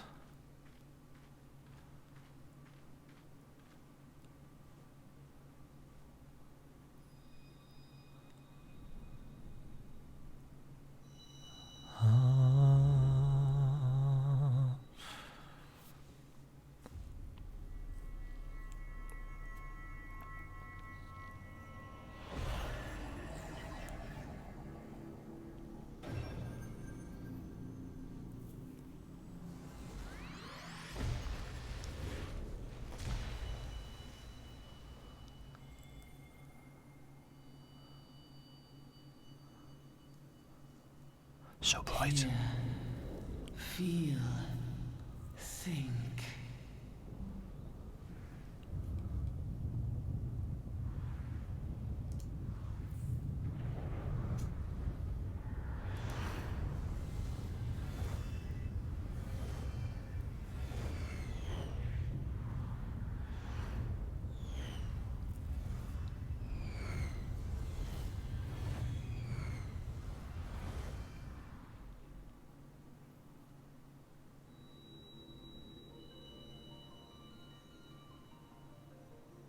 Crystal bearer.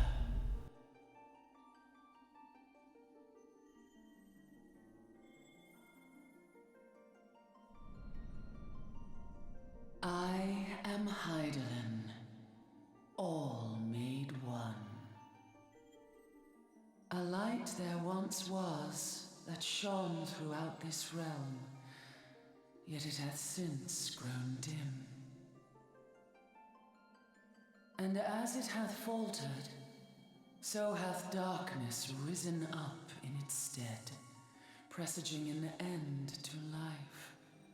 For the sake of all, I beseech thee, deliver us from this fate.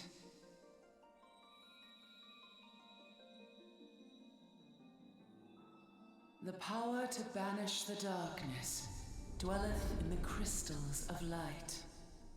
Journey forth and lay claim to them.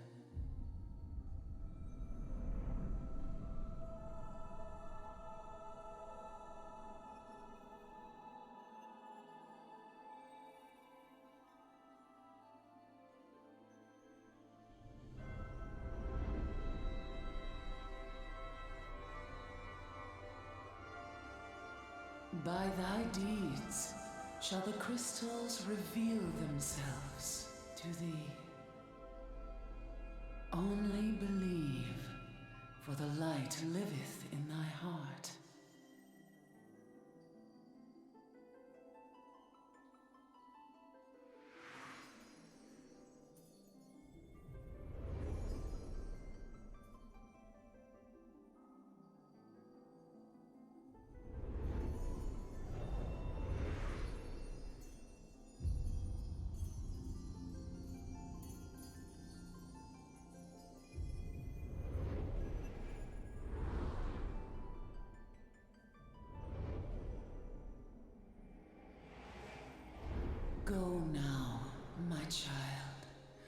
and shine thy light on all creation.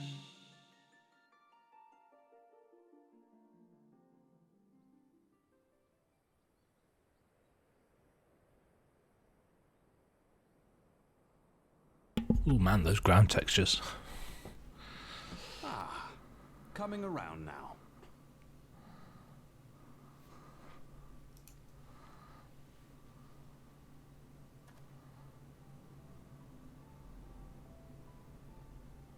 Would you mind telling me what that was?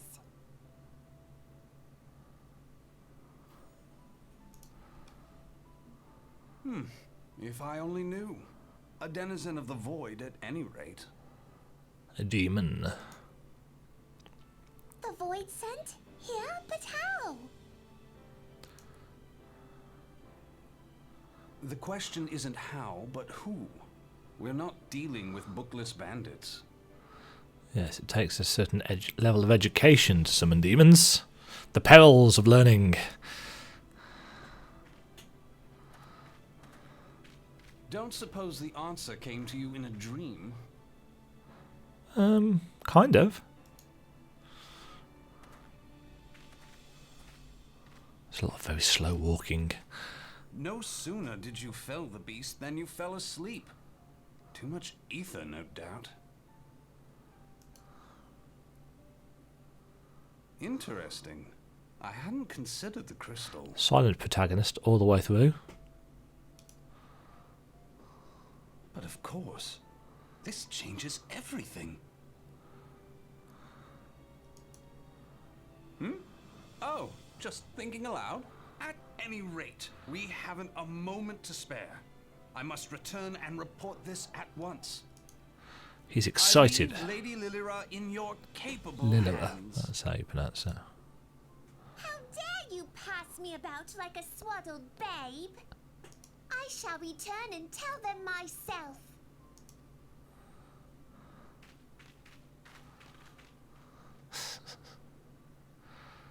As you wish, your impetuousness. I suspect we shall meet again before long. Yep. Until then, do try and stay awake. Ha ha ha ha ha.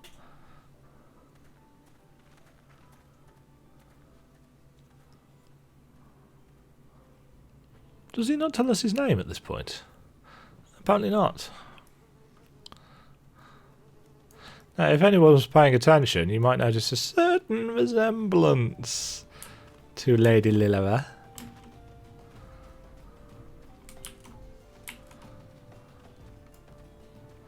Just as a reminder of who this minion is.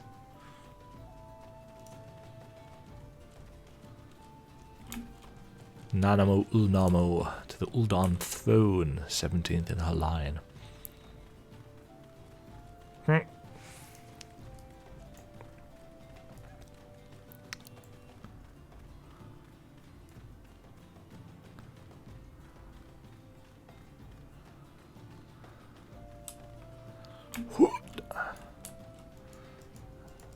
And here are all the sentries.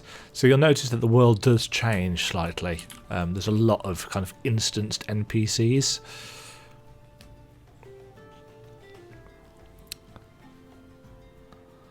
Thank the gods you returned. You had us all so worried. You do realise what would happen if a person of your noble stature were to be injured or worse? Why, Her Grace the Sultana would be beside herself with grief, and so would her subjects. I dare say they'd be weeping in the streets. But I have already given you cause to weep, Papashan, you and the people of Ulda.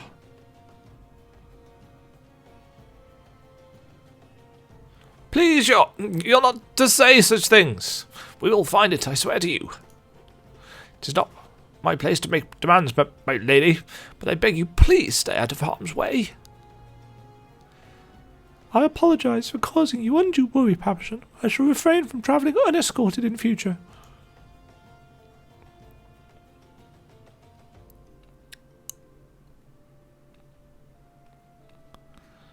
Yes, this is It's not the best ruse. These guys here, these sentries, are the Sultan Sworn, whose armour I really like, actually.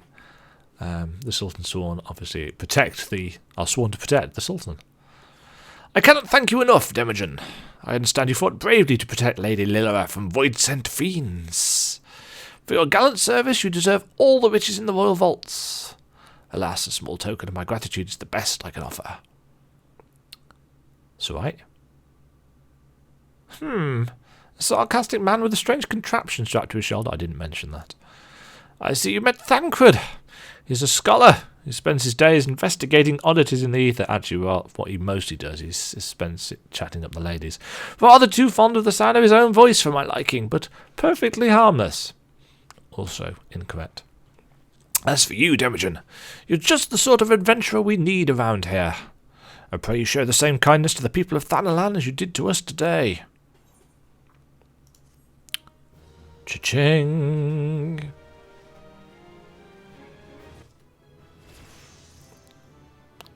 Level 7. Whoop. Kikidoa. Cicidora? Who knows? Cicidora needs a reliable adventurer to deliver a gift to the coffer and coffin. So already we're starting to outlevel the main story quest, which is nice thanks to these bonuses. You're an adventurer, yeah? If you're not otherwise occupied, I have a favour to ask. I've resolved to repay a debt of gratitude which I owe to the owner of the Coffer and Coffin, which is a pub. For this purpose I purchased from the royal plantations a prodigiously plump pumpkin, a particular popular piece of produce. Alas, I cannot part this place to procure and prefer the pumpkin.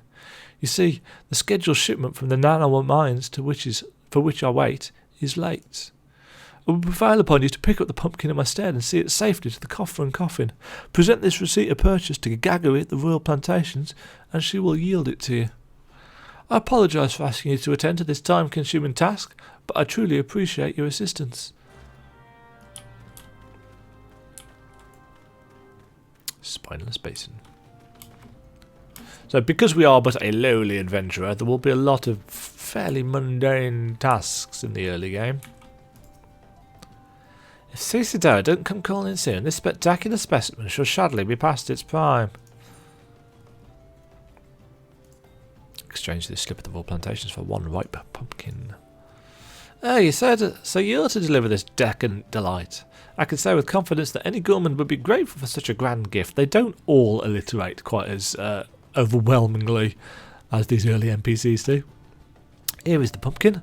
I hope it meets with Roger's approval. Roger.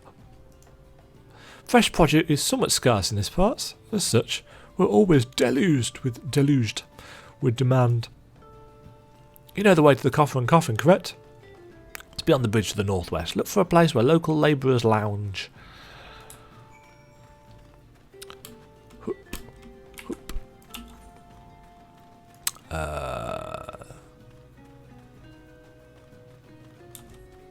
Suppose we could go up this way.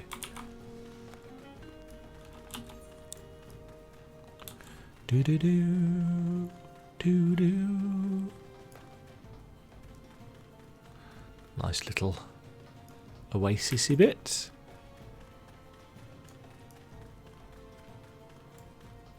We'll be coming back through here at various points for quests. Anywhere that needs a vaguely spoopy, quiet environment has a tendency to send us there. And this is the Coffer and Coffin.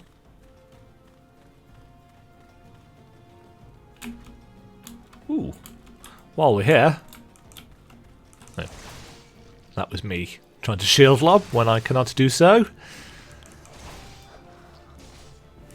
Don't know how many of these I need to kill.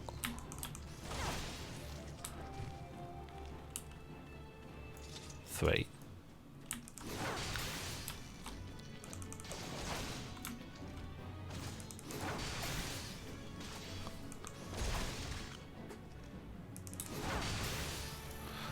It's worth doing with these XP bonuses.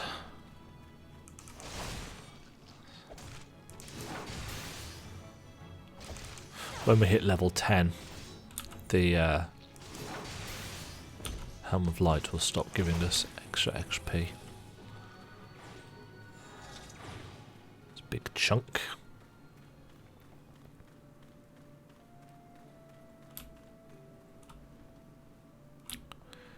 Right. Wow. Roger. Drink for you, lassie. You won't get better ale of spirits for your coin than at me place.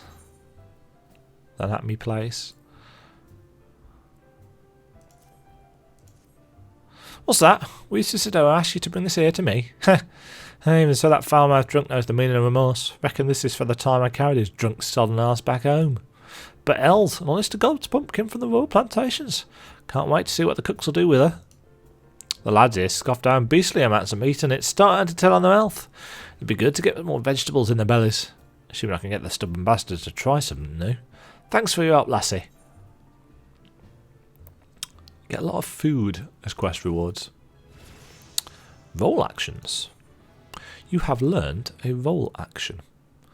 Roll actions are spells and weapon skills that are assigned to all the classes within a roll. Tank, melee, DPS, range, DPS, healer on the specific class. This is something that they added in Stormblood as well. Taking away the old cross-class system. So you'll find that in the action list. Roll.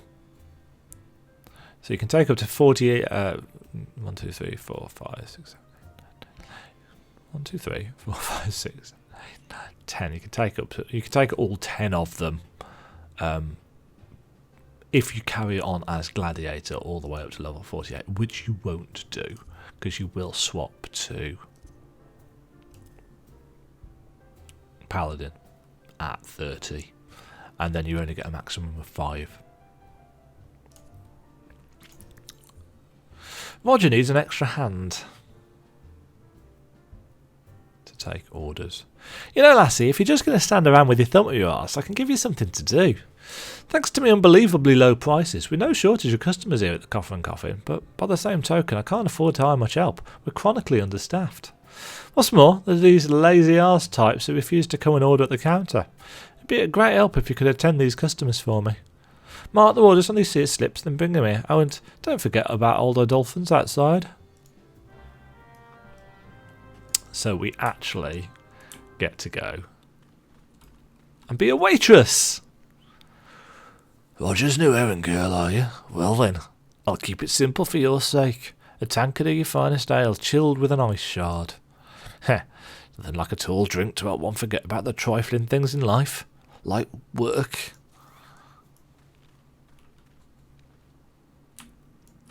Oops. The strongest brand of wine you got. I need help to forget. God, I'm starving. Bring me ale, grilled dodo and smoked shrew loaf, and make it quick. Business is good, too good even. I've never got the time to take a piss, let alone eat. The mere thought of the Coffer's cooking makes my mouth water.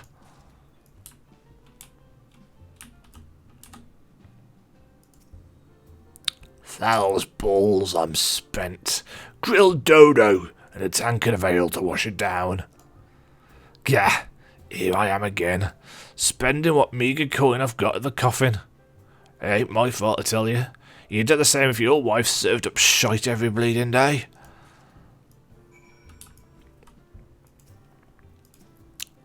That's all the orders then.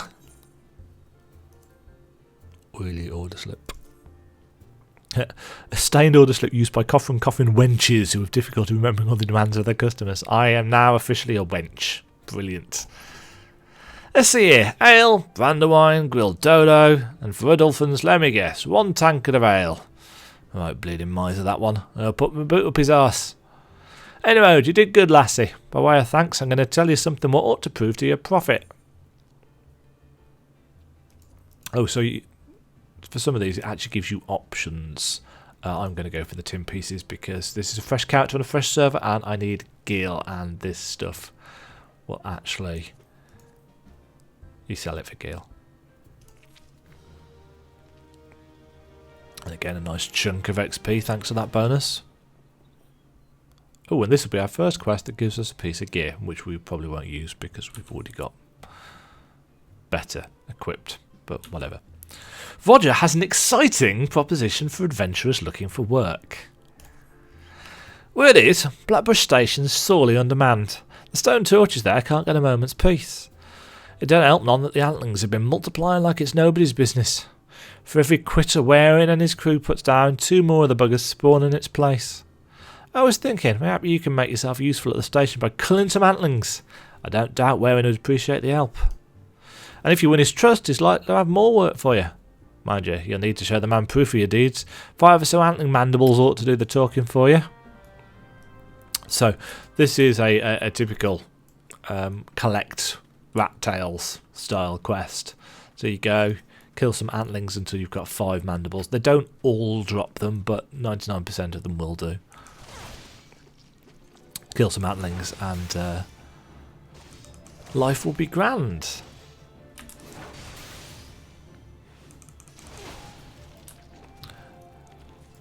That one dropped one. You'll notice that we haven't picked up any new weapons or anything yet. I'm actually kind of tempted to go and get a new sword. But the thing is, you tend to get them from quests.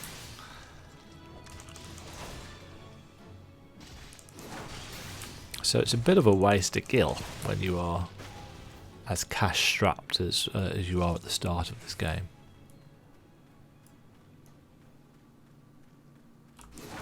You'll notice that the combo timer lasts quite a while.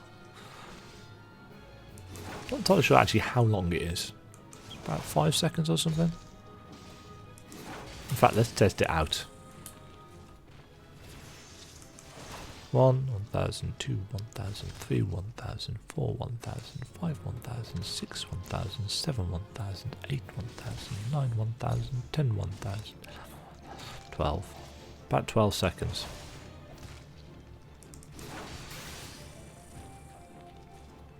Oh, right, so they all gave us one. That's quite nice. I know there's a quest, or at least there used to be a quest, where you had to, in fact it might be from this guy. What? You say you put down some antlings? You're scarce the first to come here and make that claim, hoping to earn quick coin. Unless you've got proof of this feat, you'll not see a single gil from me.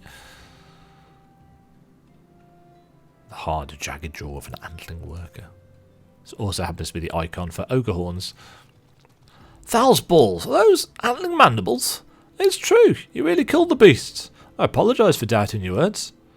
With all done nearby, you'd think we were ever out of harm's way. Truth is, the antlings have been more active than ever. We can never have too many able-bodied adventurers to help preserve the peace in the area. If you'd lend us your aid, I'd gladly assign you a task. God knows we've got no shortage of them here.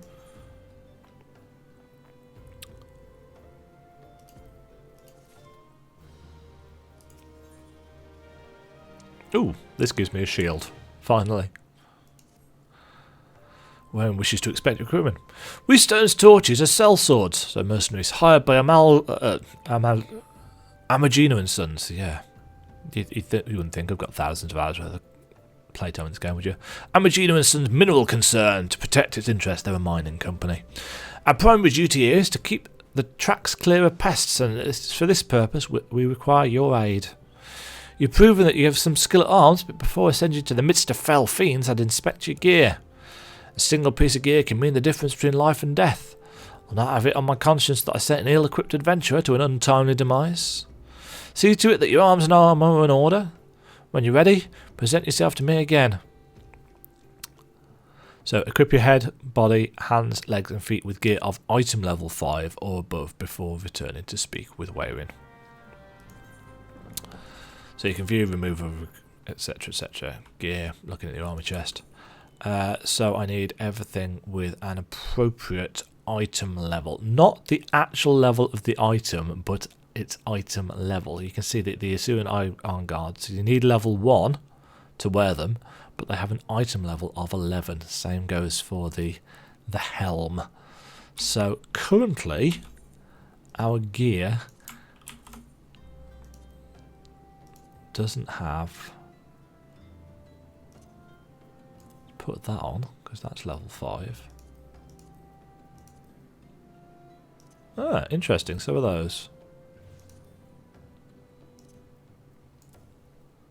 think that's new. I don't think they used to be that high level. That's kind of nice. So you don't... You used to have to go and buy gear to get that sorted. So, are you ready for inspection? Good.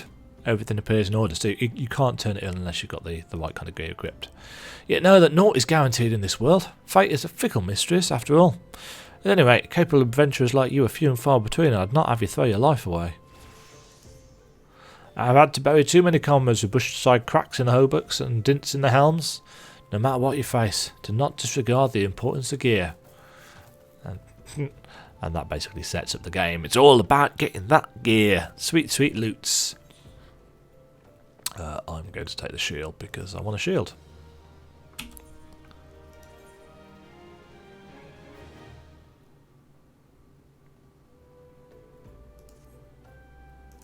Put that on. Put that back on. Yeah, we're still under level 10. It's opened up some more quests to us, but we're just going to carry on with the main story. Wherein has work for an adventurer willing to exterminate the goblins attacking ore wagons. Let's get to it then, shall we? Ore wagons pass through this station every day, but not without incident. Wagons coming and going from the dispatch yard to the south must pass through a tunnel by Ffxiv's watch, a tunnel in which some genius saw fit to put an ore storehouse, creating ideal conditions for a goblin nest. So now the all-loving beasts are taking up residence in the tunnel we dug, and we're practically delivering meals to their doorstep. But no more. Inside the tunnel in question, you'll find a narrow fissure where the goblins hide. Use this silver ore cluster to lure out the creatures, then slay them. Key items. Key items can be used on targets by first right-clicking on the target, then right-clicking the appropriate icon from the key items window and selecting use. Or you can click on that icon in the duty list, which is a lot easier, assuming you use a mouse and keyboard. If you're using a controller, I have no clue. You'll notice that the skybox is quite nice.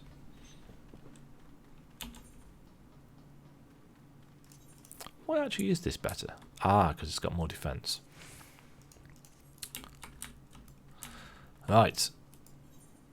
So you can right click like that, or if you just target it, you can click on the item straight there and everything will be grand. A soft skittering sound begins to echo in the tunnel.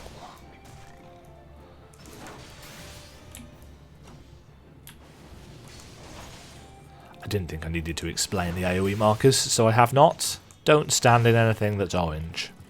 General rule.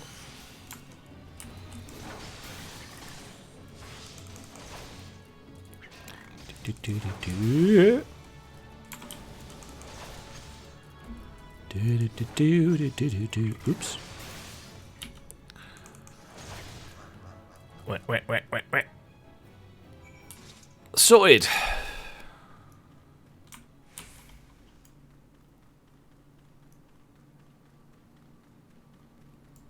Back to Blackbrush. Ooh, the Fate system. Fate discovered nearby.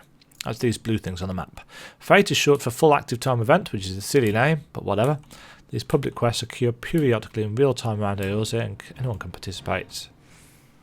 When you sense a Fate nearby, a message will show up on the screen. Type of Fate in progress can be identified by its map icon. At some points, you may need to level sync down to actually use them. These give pretty nice XP. Most of them are pretty easy, especially if you're actually within the upper limits of their level range. And the amount of contribution that you get is basically based on how much aggro, unless they've changed it, they may have changed it, but it's basically tagged on how much you contribute. So the more mobs that there are tagged, etc, etc. So I got a big old chunk. I also learned a new ability for hitting level 10, and once a fight is complete, a window detailing your reward will be displayed. Rewards are distributed to all event participants and are based not on success but on individual contributions. The more active you are, you go from bronze, silver, to gold. We also learnt Riot Blade, which restores our MP, which is the pink bar for some reason. Not entirely sure why it's not blue. Well done. Shan't be easy work to keep the tunnel free of goblins, but our wagons should be able to go unmolested for a time. Disruptions to all shipments threaten not only the interests of Demajen and Son's mineral concern, but of Uldar herself. One might liken these train tracks to veins that bear our nation's lifeblood. If only we had more women like you to lend a hand. Again, we'll go for the cash reward. Sprigging cleaning. There are a lot of puns in quest titles. Ah, this offers us our next weapon, which again we will have massively out-leveled by the time we actually get to use it. Where we need your help to solve a mystery. Ah, Demajen, I dare say you're the right woman to solve this mystery. Someone or something has been looting the tracks with pieces of silver ore. Even a tiny chunk can send a wagon off its course, so I've had to devote significant manpower to locating and clearing these obstructions. We can't keep this up forever, though. I need you to find the culprits and put an end to the mischief. Search for any pieces of pockmarked silver ore on the tracks. If you're lucky, you'll catch the bastards before they escape. Interacting. On some quests you will encounter objects with which you can interact simply by approaching them and right-clicking. What can we actually get? No.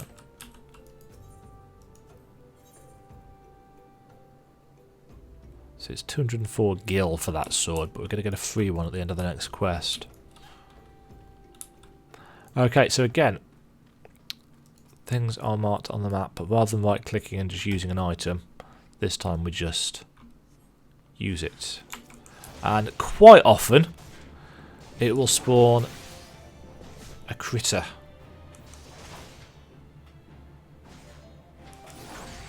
Now you'll notice that combo potencies change and are different.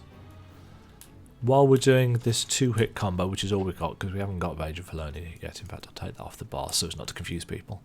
You get 160 for that, plus 210 for the combo. So that's 380. But if you do that 160 to 240, you get 300. So that actually does more damage currently. And since we're not trying to hold hate, it is a more useful combo out of this level. Kills things a lot faster.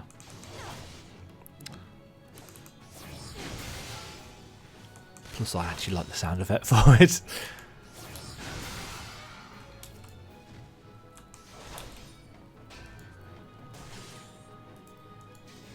I'm actually going to use some food. Food gives you a variety boost, but it also gives all food gives you XP plus 3%. And since you get a ton of it in these quests, you're now up to 206% because it's doubled.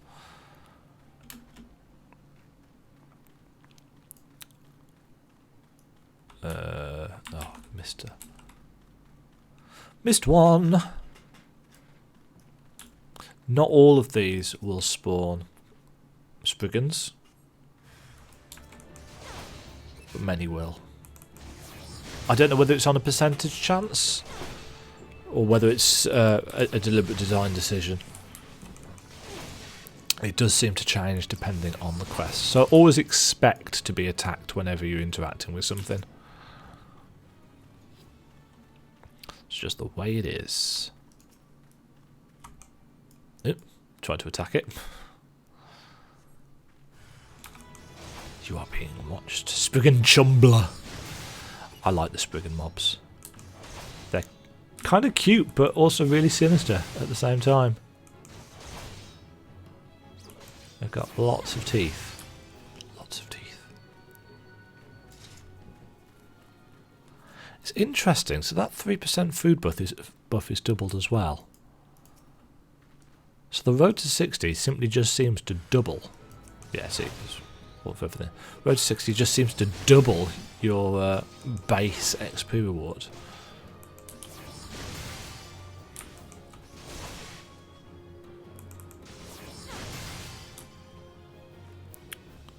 Right, cool. We can go back to Wearing and explain that Spriggans are responsible.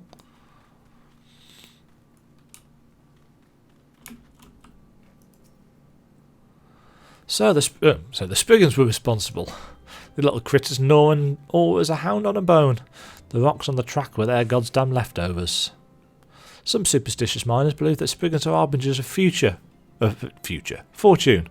But by my reckoning, the creatures are naught more than pests like goblins. As far as I'm concerned, there's no better omen for Amagina and Sons than you. Ever since you began helping out the station, our operations have been running without so much as a single hiccup. As in a lot of MMOs, the kind of time frame and scale is a little bit... It uses what I like to call dramatic time. So time passes at an effect that is appropriately dramatic for the story. Let's pick up the sword.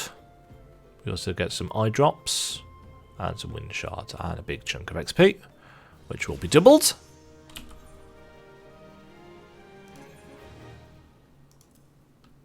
Put the new sword on, and actually, because we are now level 11, we will put that on. There weren't any stats on that at all, weren't there? Strength.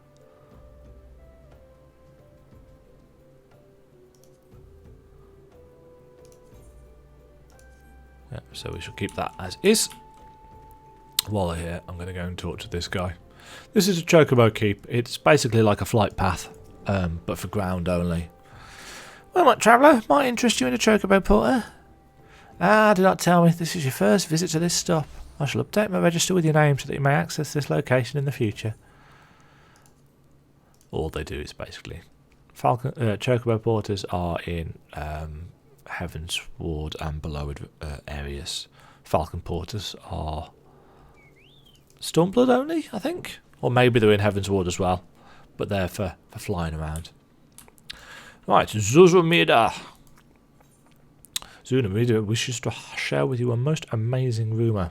Right, start to get some level 10 gear, which will be upgrades to us.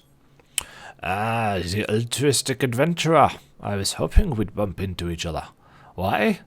Because the most fascinating piece of news recently reached my ears, and I am eager to share it. May I?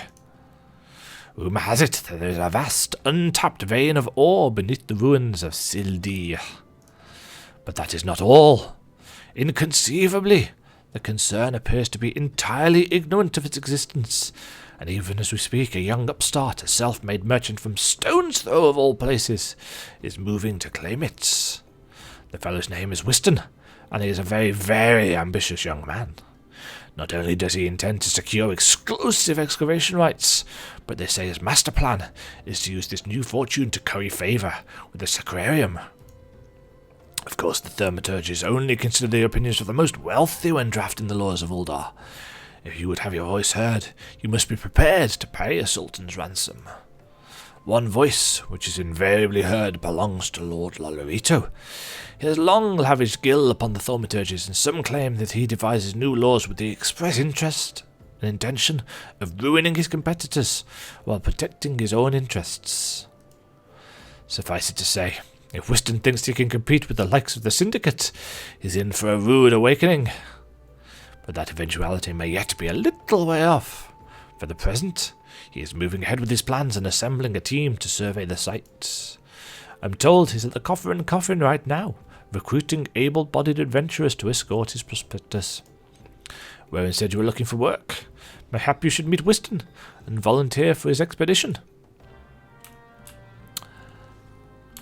I am very aware that my accent fluctuated a lot during that. I am not a dramatic actor.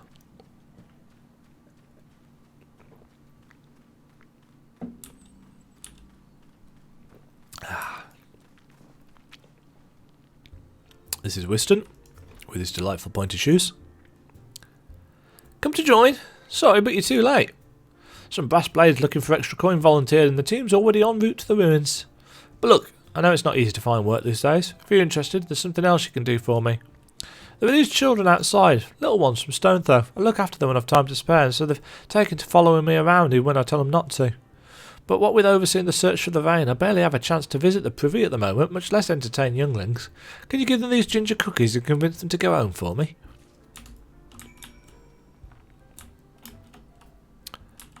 Starveling kids. I ain't going nowhere, missus. I'm too hungry to move besides, so you'll have to carry me. A cookie? Well, if Whiston really wants me to go home, then all right. But I want to next time. I like playing with Whiston. He makes sure no one bullies us. Whiston's worried about us. Oh, I don't want to make him worried. I'm a good girl, so I'll go home. That's a girl. Okay. I happen to do a girly voice for him anyway. What have we got down here? Lala's. Whiston's kind to us. I like him. This is for me. I want to eat it, but then again I don't, because then it'd be gone. Tell Whiston thanks and tell him I'm sorry for getting in the way. Oh. But Whiston always plays with us. Why won't he come out and play? Wow, a ginger cookie? I better save some for my brother. I know, I'll go home and eat it with him. Oh dear.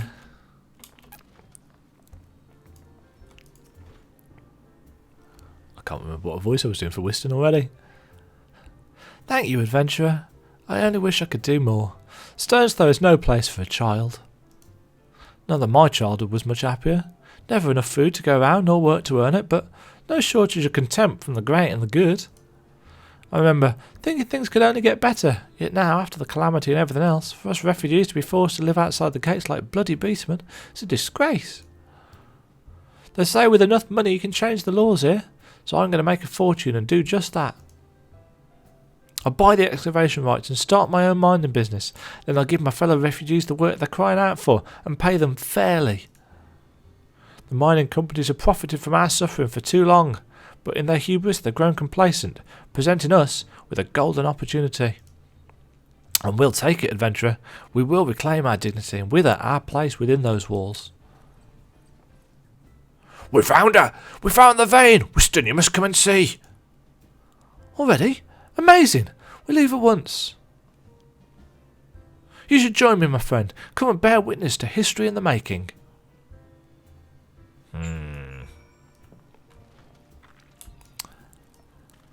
What do we think? Do we think this is going to go well?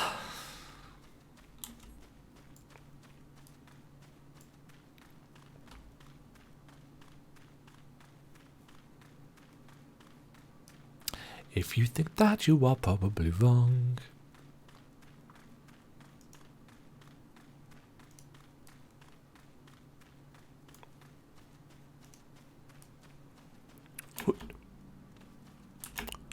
Whee! There is fall damage, but as long as you are not in combat, it won't kill you. Hey, Spriggan.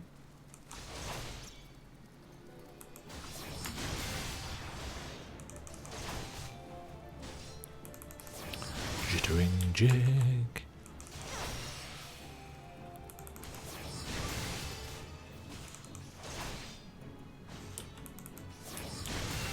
If I remember correctly, Jittering Jig gives them a haste buff.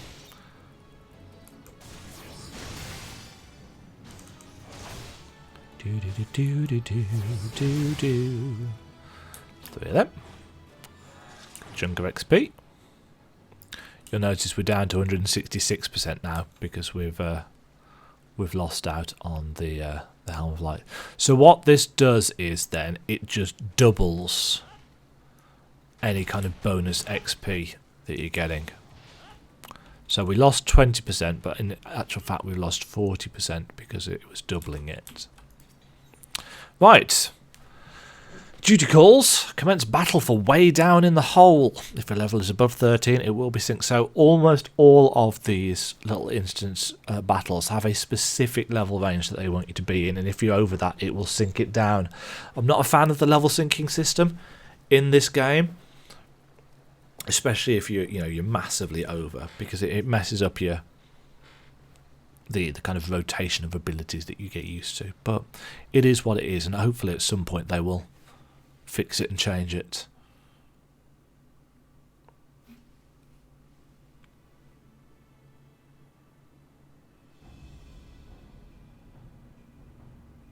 Foul's ball, son. A vein of ore in the middle of a ruined bloody city. God's damned idiot. What do you think was going to happen? That you'd strike it rich and get cosy with the Order while the Masters of Uldar looked on? No one crosses the Syndicate. But, the Syndicate? Ha! Finally sunk in, has it? Well, look at this. Not all your friends deserted you, it seems. Lucky boy. Now you won't have to die alone. A mysterious man in black. Oh, mournful voice of creation, grant you this humble stone a soul that it may wake to life. Huh? Who's that spouting gibberish? Show yourself.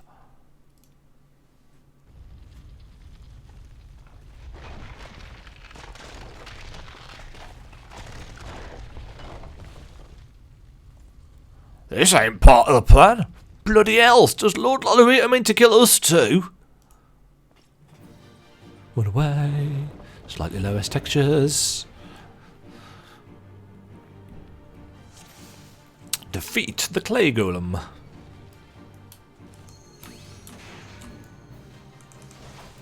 We shall use flash for it blinds enemies. There is diminishing returns on that though. So it was 12 seconds the first time. This second time, it's only 6 seconds. You are strong, but are you strong enough to withstand this? I should probably do their voices in a posh English voice because they're the bad guys. Next time it's 3, and then it won't work again for X number of seconds. Oop, don't stand in that. Yes, I think I'll use posh English for the villains.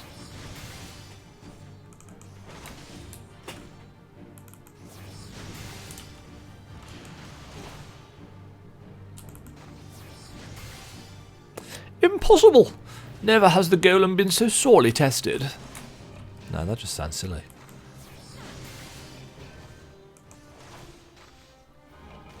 Creepy posh English, maybe. Well, that was easy. Ching. Duty complete.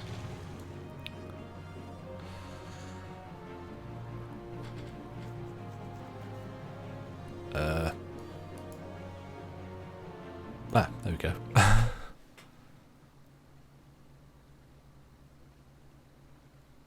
That the golem could be vanquished.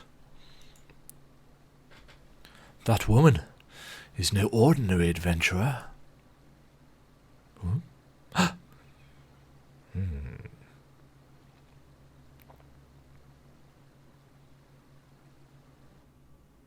It's true, you know, I'm not.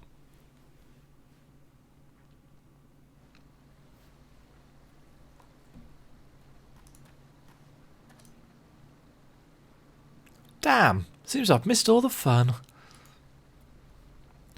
I see you didn't need my help this time.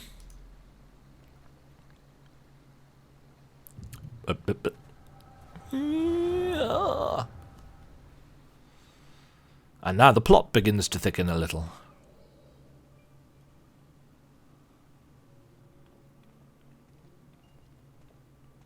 There's Thancred, courting some ladies. I would compose a ballad in your honour, but I fear no words would do you justice. The songstress of Ulda herself could not rival your beauty. Oh, stop it. I have often heard it said that a blossom's beauty can move a man to love and long, but I never truly believed it until I met you two desert roses. Oh.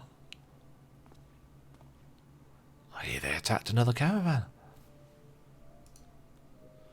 Aye, business is suffering for it.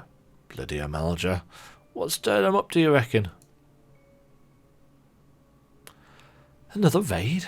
And I'd wager that caravan was carrying crystals much like the last. If they truly mean to summon a primal, we must act quickly. Are you coming, love? You wouldn't keep a girl waiting, would you?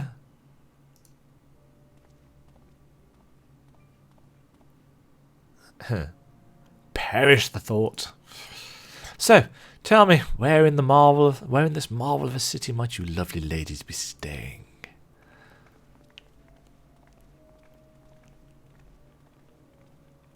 A little bit of motion capture there. Not a huge amount of it in the game, sadly.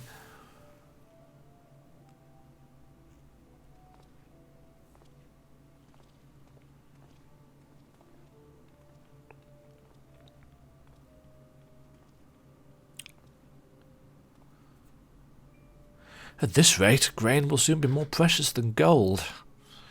A result of the uncommonly bad harvests, to be sure. And we have you to thank for them, do we not? So this is Dalamud. This is the lesser moon that was talked about in the intro sequence. So this event with the kind of slightly sepia tone is a flashback of a sort to before the calamity. Aye. This weakening of the etheric flow must surely be linked to Dalamud's descent. It does actually fill you in. And of course, to the primals. A fine mess, but we must not lose hope. Louis Soir will know what to do. We need only trust in his judgment. We've heard Louis Soir's name mentioned previously. And we finally get a little explanation about this weird contraption as well.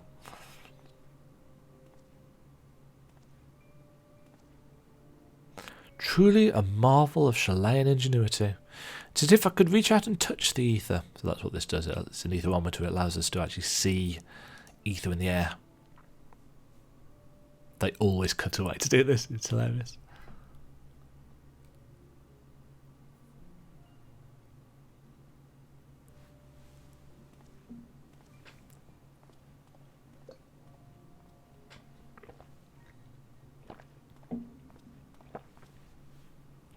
Time to focus. No more gallivanting about like before. The Scions are counting on you. Have faith. Just have faith. You can do this.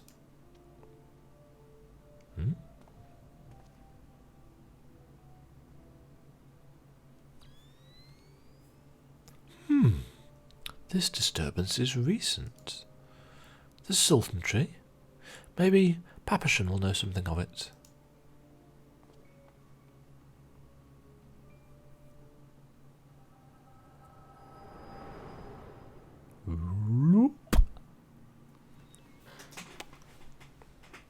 So we find out more about that weirdness shortly.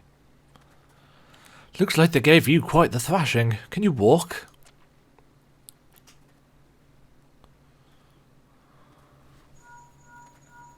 That's the link pearl noise. It's me. I was too late. Our person of interest had already quit the scene. The General? Very well. I shall be there anon.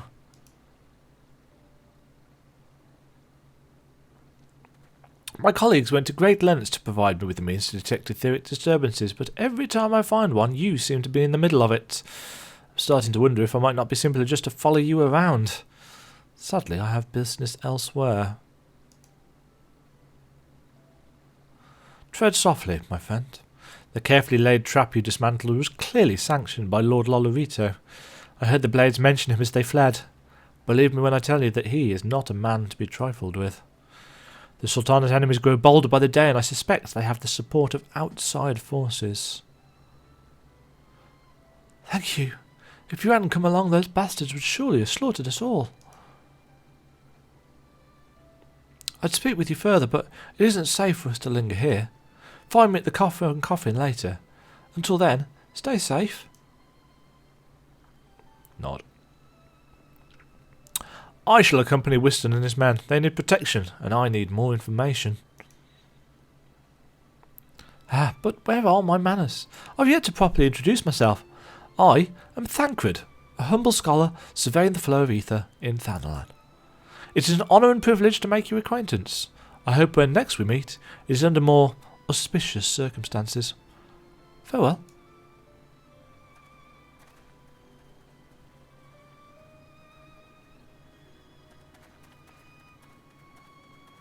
Ah, wait a moment. It occurs to me that we may have...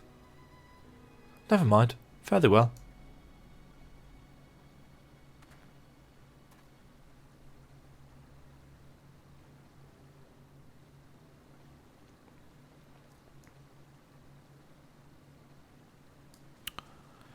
Coolio. There's a lot of people waiting about down here. Level 52. Level 30. Level 13. Right, back to the Coffin and Coffin.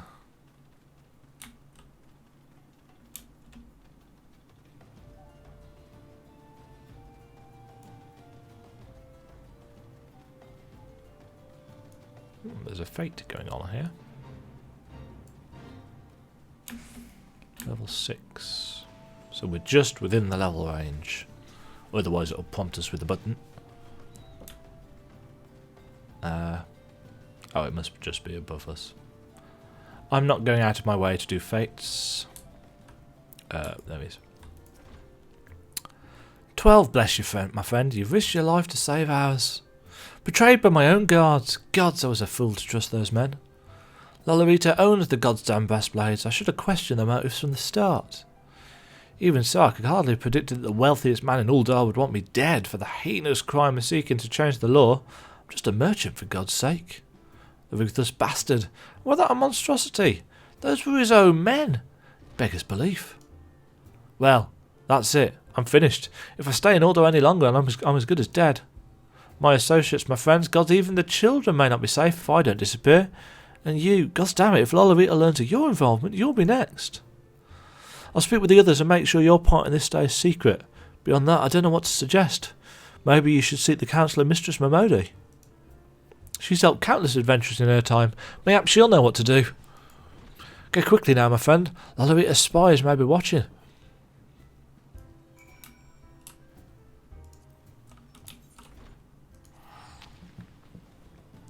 So we shall make our way back to Momodi. Excuse me.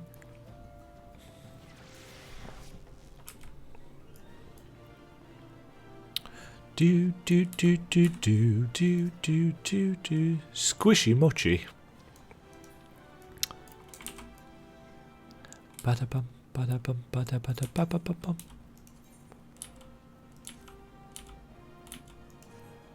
Do do do do do do do do. Ba ba ba.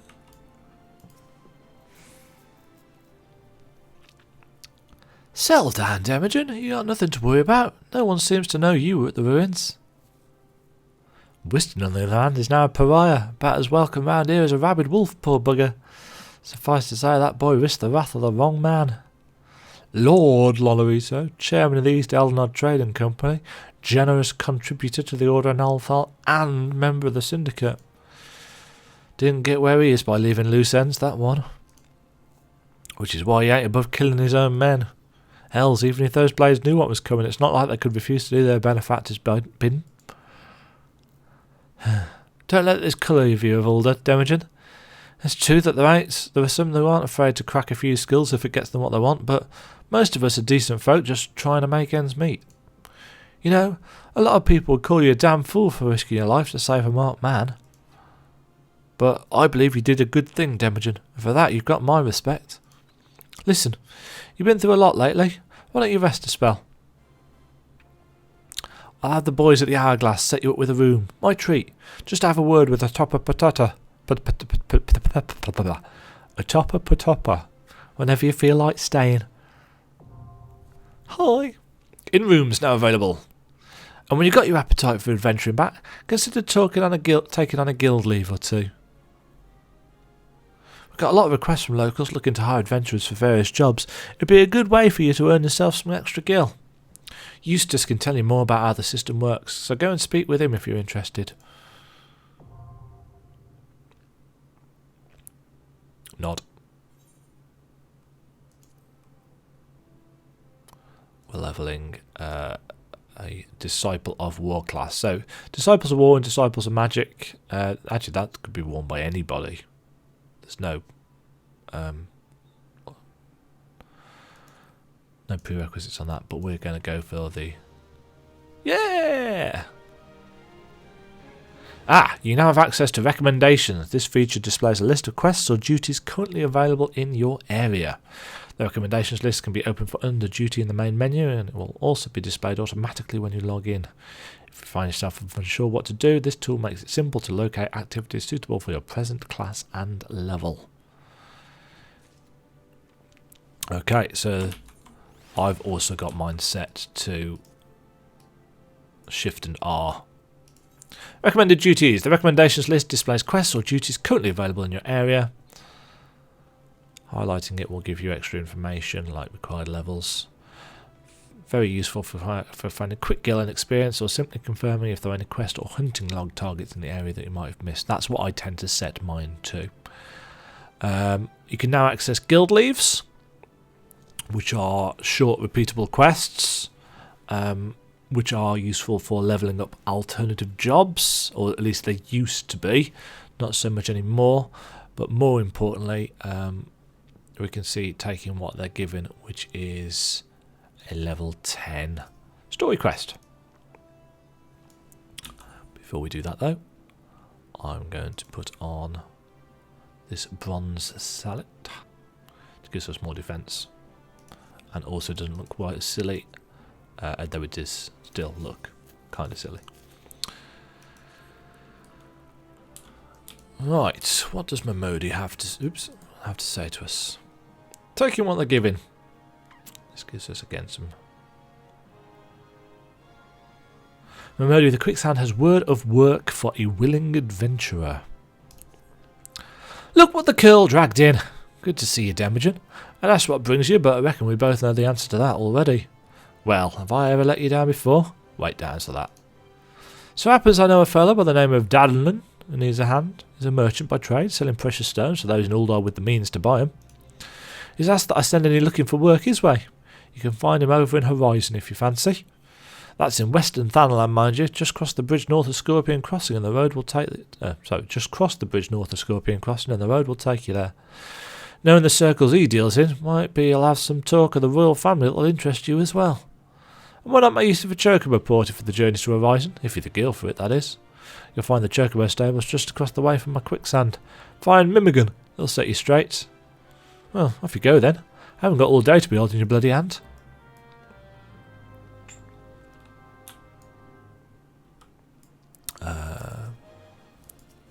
Since we're going out to Horizon, we'll pick this up, because there is gear to be had. Eustace is responsible for assigning guild leaves at the quicksand and is offering you an introduction to the world of leave quests. Demajen! Memodi said you might come. I take it you wish to undertake one of the many guild leaves available here at the Adventurers Guild. Guild leaves are the means by which we document requests for assistance from the citizenry, prior to assigning them to adventurers possessed of the necessary skills. From battlecraft leaves that require the extermination of monsters to tradecraft leaves that ask for the creation of goods. The tasks we term leaf quests are many and varied in their nature, and they're pretty good for levelling your crafting classes, which is what the majority of your leaves will be for. Should your interest be piqued, I suggest you make your way to Horizon and speak with Tanoa. He'll be happy to set your feet on the path to completing your first leaf quest.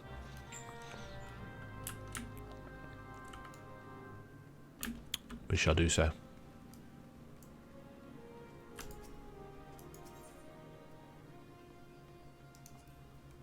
Well met, traveller. My interest you in a chocobo porter? Yes, I actually want to go to Horizon, which will cost me a meaty 5 gil. Oh. And I've learned a roll action by going to this place. You can dismount by right-clicking the icon there, but if you do so, you cannot remount, which is why I'm not getting off just yet. it. There's a quest there that unlocks the Goblet, which is the residential area where you can go and buy yourself a house. They are expensive. You are not going to get them with 1,000 gil. In fact, you're probably not going to get them with a few million gil. The last time I checked. Desert Pistes. Oh, the other option for dismounting is that it now puts it on your hotbar. Ooh, there's the sewer syrup. That's a level 50 mob. Don't attack it at level 12. They are designed to be soloed, but not by low levels.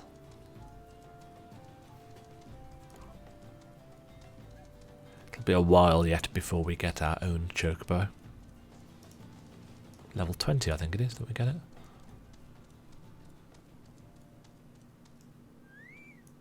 There we go. First things first. A tune.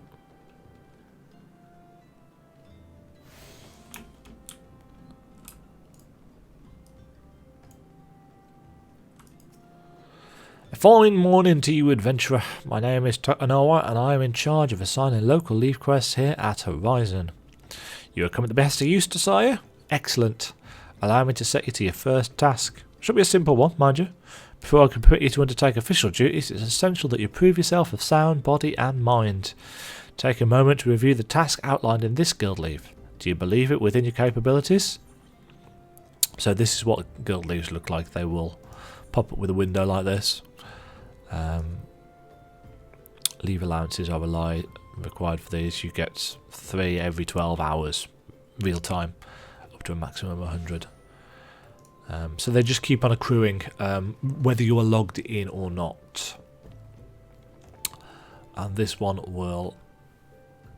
It gives you a nice actual kind of in-universe description of what you have to do. Marvellous! A word of warning.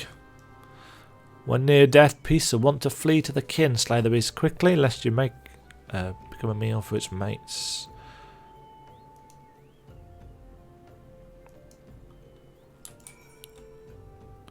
Yeah, so...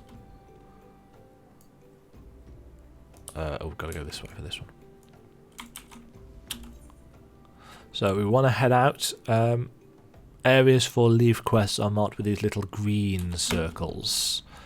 I'm only doing this initial one because it gives us a good chunk of XP.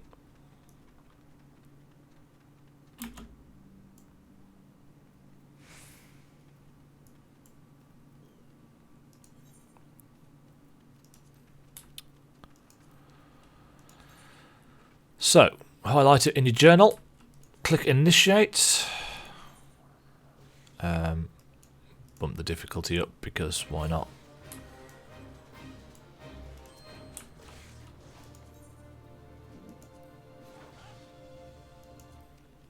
And it shows up in your duty log. You can change the difficulty.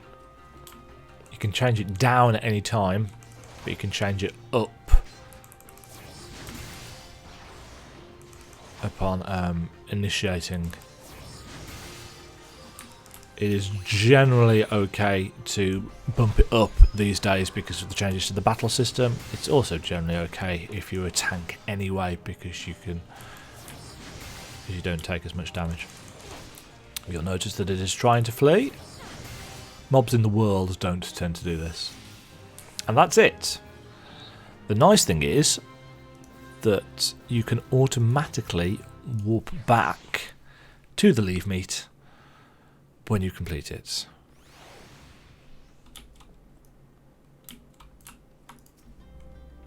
But of course you triumphed. Here's your well-earned reward. Difficulty. It gives you a bonus based on the difficulty. It also gives you a bonus based on the speed. So you get that, which is your base reward, plus your extra bonus. And that will be a massive chunk because of the road to 60. Given your stellar performance, I see no reason to deny you our official leaves. An industrious individual like yourself could earn a great deal of coin here in Horizon. more importantly, it gives us some equipment. This is unfortunately where we start going to look a bit daft. Tatanawa believes you are ready to join a guild, Hess. This is another low-level system to get you used to some of the systems in the game. Well, I heartily encourage you to partake in my guild leave. Should you seek a different sort of challenge, you might also consider joining a guild Hest. If you wish to know more, excuse me, pray speak with Battle Warden Lost Rabbits. I will inform her of your success against the Beast, so there are no doubts as to your abilities. So, whilst guild leaves are low-level, repeatable battle content of a very kind of simplistic nature, guild hests are instanced, tiny little instance battles, and they generally introduce you to some aspect of MMO battles that new players to MMOs might not know anything about.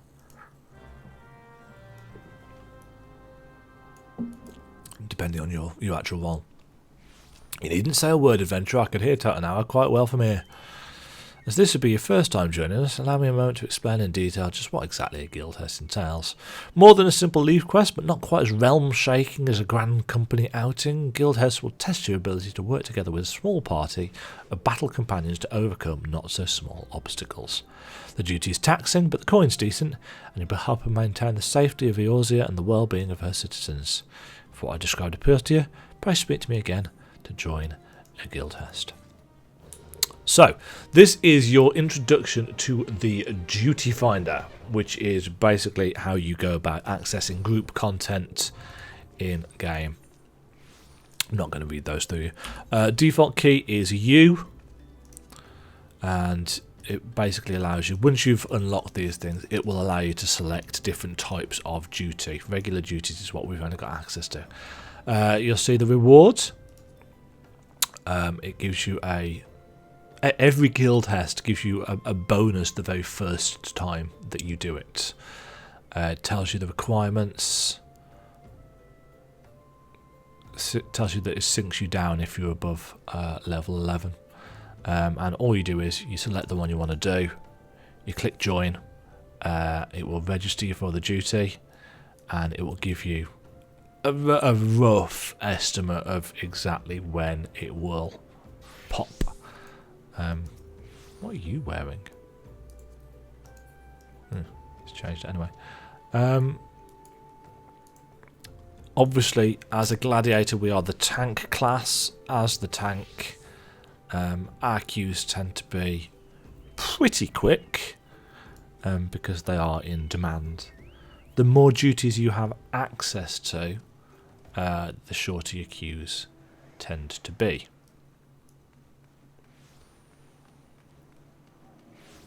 While we're waiting on this,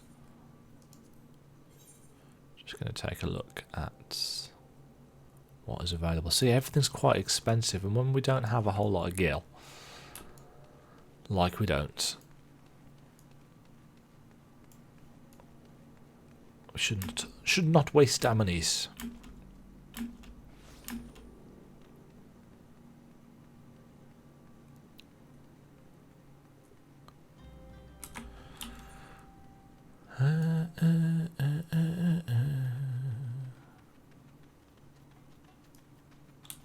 Just going to go out and randomly kill some stuff while we wait for that queue to pop. I don't want to start the next story quest because I don't want to have to skip through things quickly to join the duty.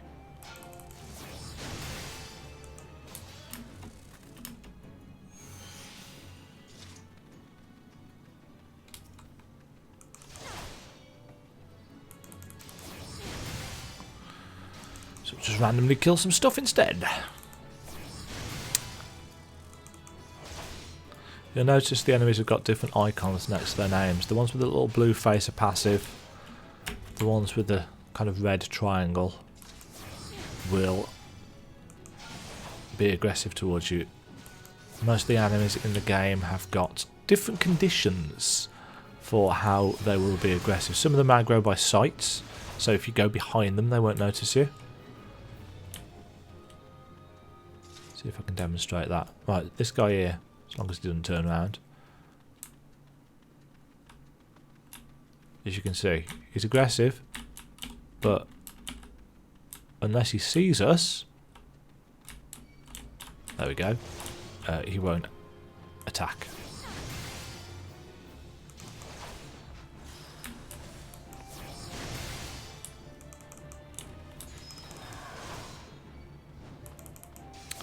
Gaze attacks like that, you can avoid the AoE cone, or you can actually turn yourself around, I think.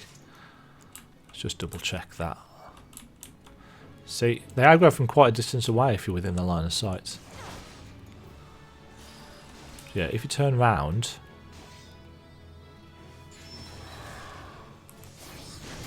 you will avoid them. Right, that's the duty popped. Gives you a 30-second timer.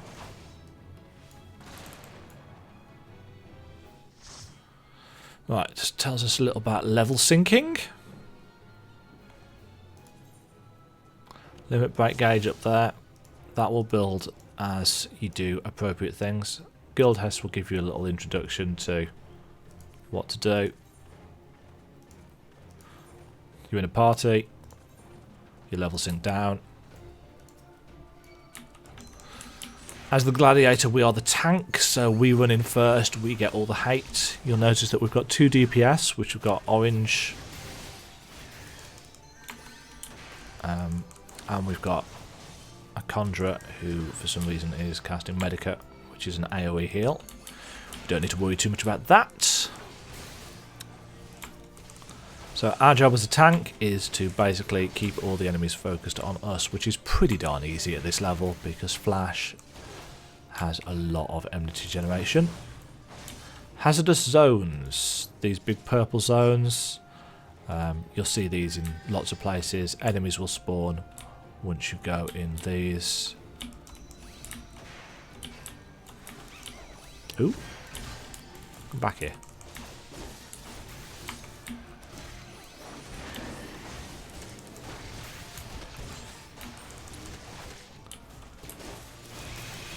I'm taking a reasonable amount of damage.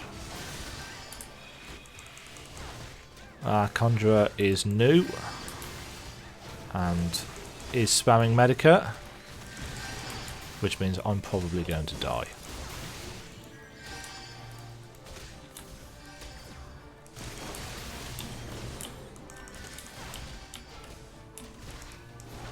Medica is an AoE spell. It's very inefficient. What you should actually be casting is Cure.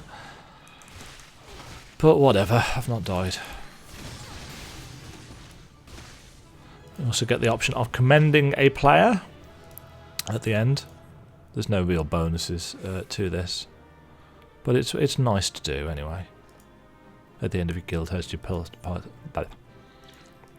back. So you can torture this guy with the big tick above his head. Ha ha ha, fine display. Here's your coin. Toss in a little something extra to sweeten the deal so that you might consider coming back. Bonus was added to your reward for completing the Hest as a Gladiator for the first time. And you get one for nobody not being knocked out. So you get a massive chunk of XP, which again seems to be doubled because of the... Ooh! Hi, friends!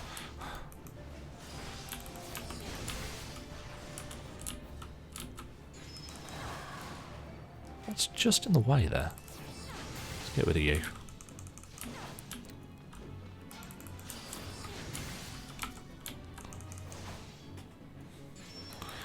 Most of these active help things I've never actually read. So this is new to me.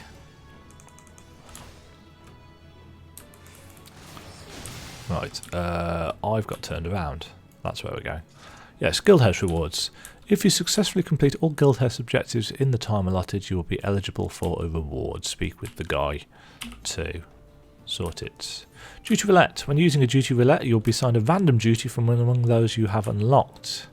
In return for leaving your destination in the hands of fate, you will receive enhanced rewards. Furthermore, should you happen to be an adventurer in need, that is to say your role is in short supply, you will receive an additional bonus. So this is the duty roulette here. Adventuring need is basically almost always tank. They are good for leveling up. They do give you bonuses for the first time. Bonus XP will be awarded once per day. Obviously only if you queue in solo. And as you can see, they tend to pop quite quickly. Let's put party chat on. You'll notice I've uncovered the chat box. Okay, this is the second one. This is our first encounter with a kind of boss enemy. Defeat Bachman. Yeah, so this is your first opportunity to see somebody that summons ads. And you'll notice that got a big cone attack.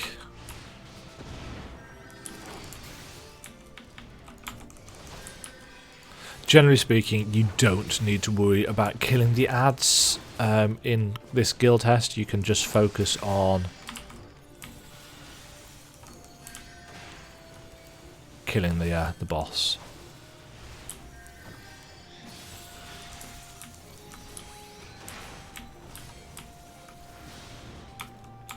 Which is nice and easy actually, because we've got two black mages, so they don't even need to move. There we go. He did. Play it.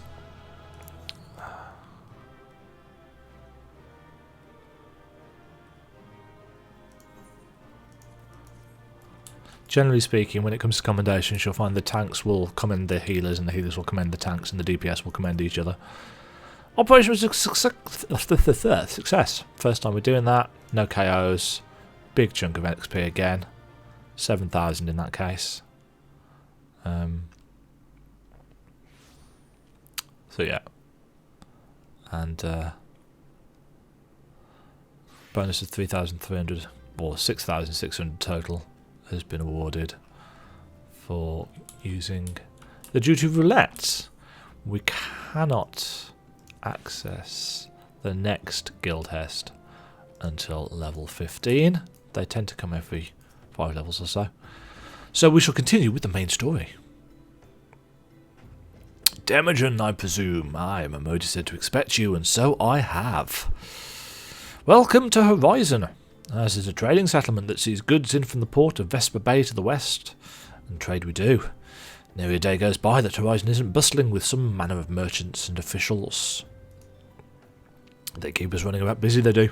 Enough so that I wish I had chocobo legs in place of my own, and that's why I've asked Memodi to send me any souls looking for work. 12 know there's plenty of it to be done around here.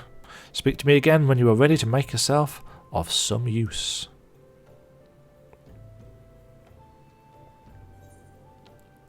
Give us some trousers to put on. It'll also give us a new level. At least they can kind of match. Right, one thing I'm going to do whilst we are here at the Aetherites is register a free destination. We will be coming back to Horizon a lot at the start of the game, so it is worthwhile doing that. Okay, it is 8:10. I've been streaming for almost literally 3 hours now, so I'm going to take a break and come back to this and continue the main story quest in a bit. So from me, oh, that's a cute little wave goodbye. We'll come back to this in a bit, but for now, toodle pip.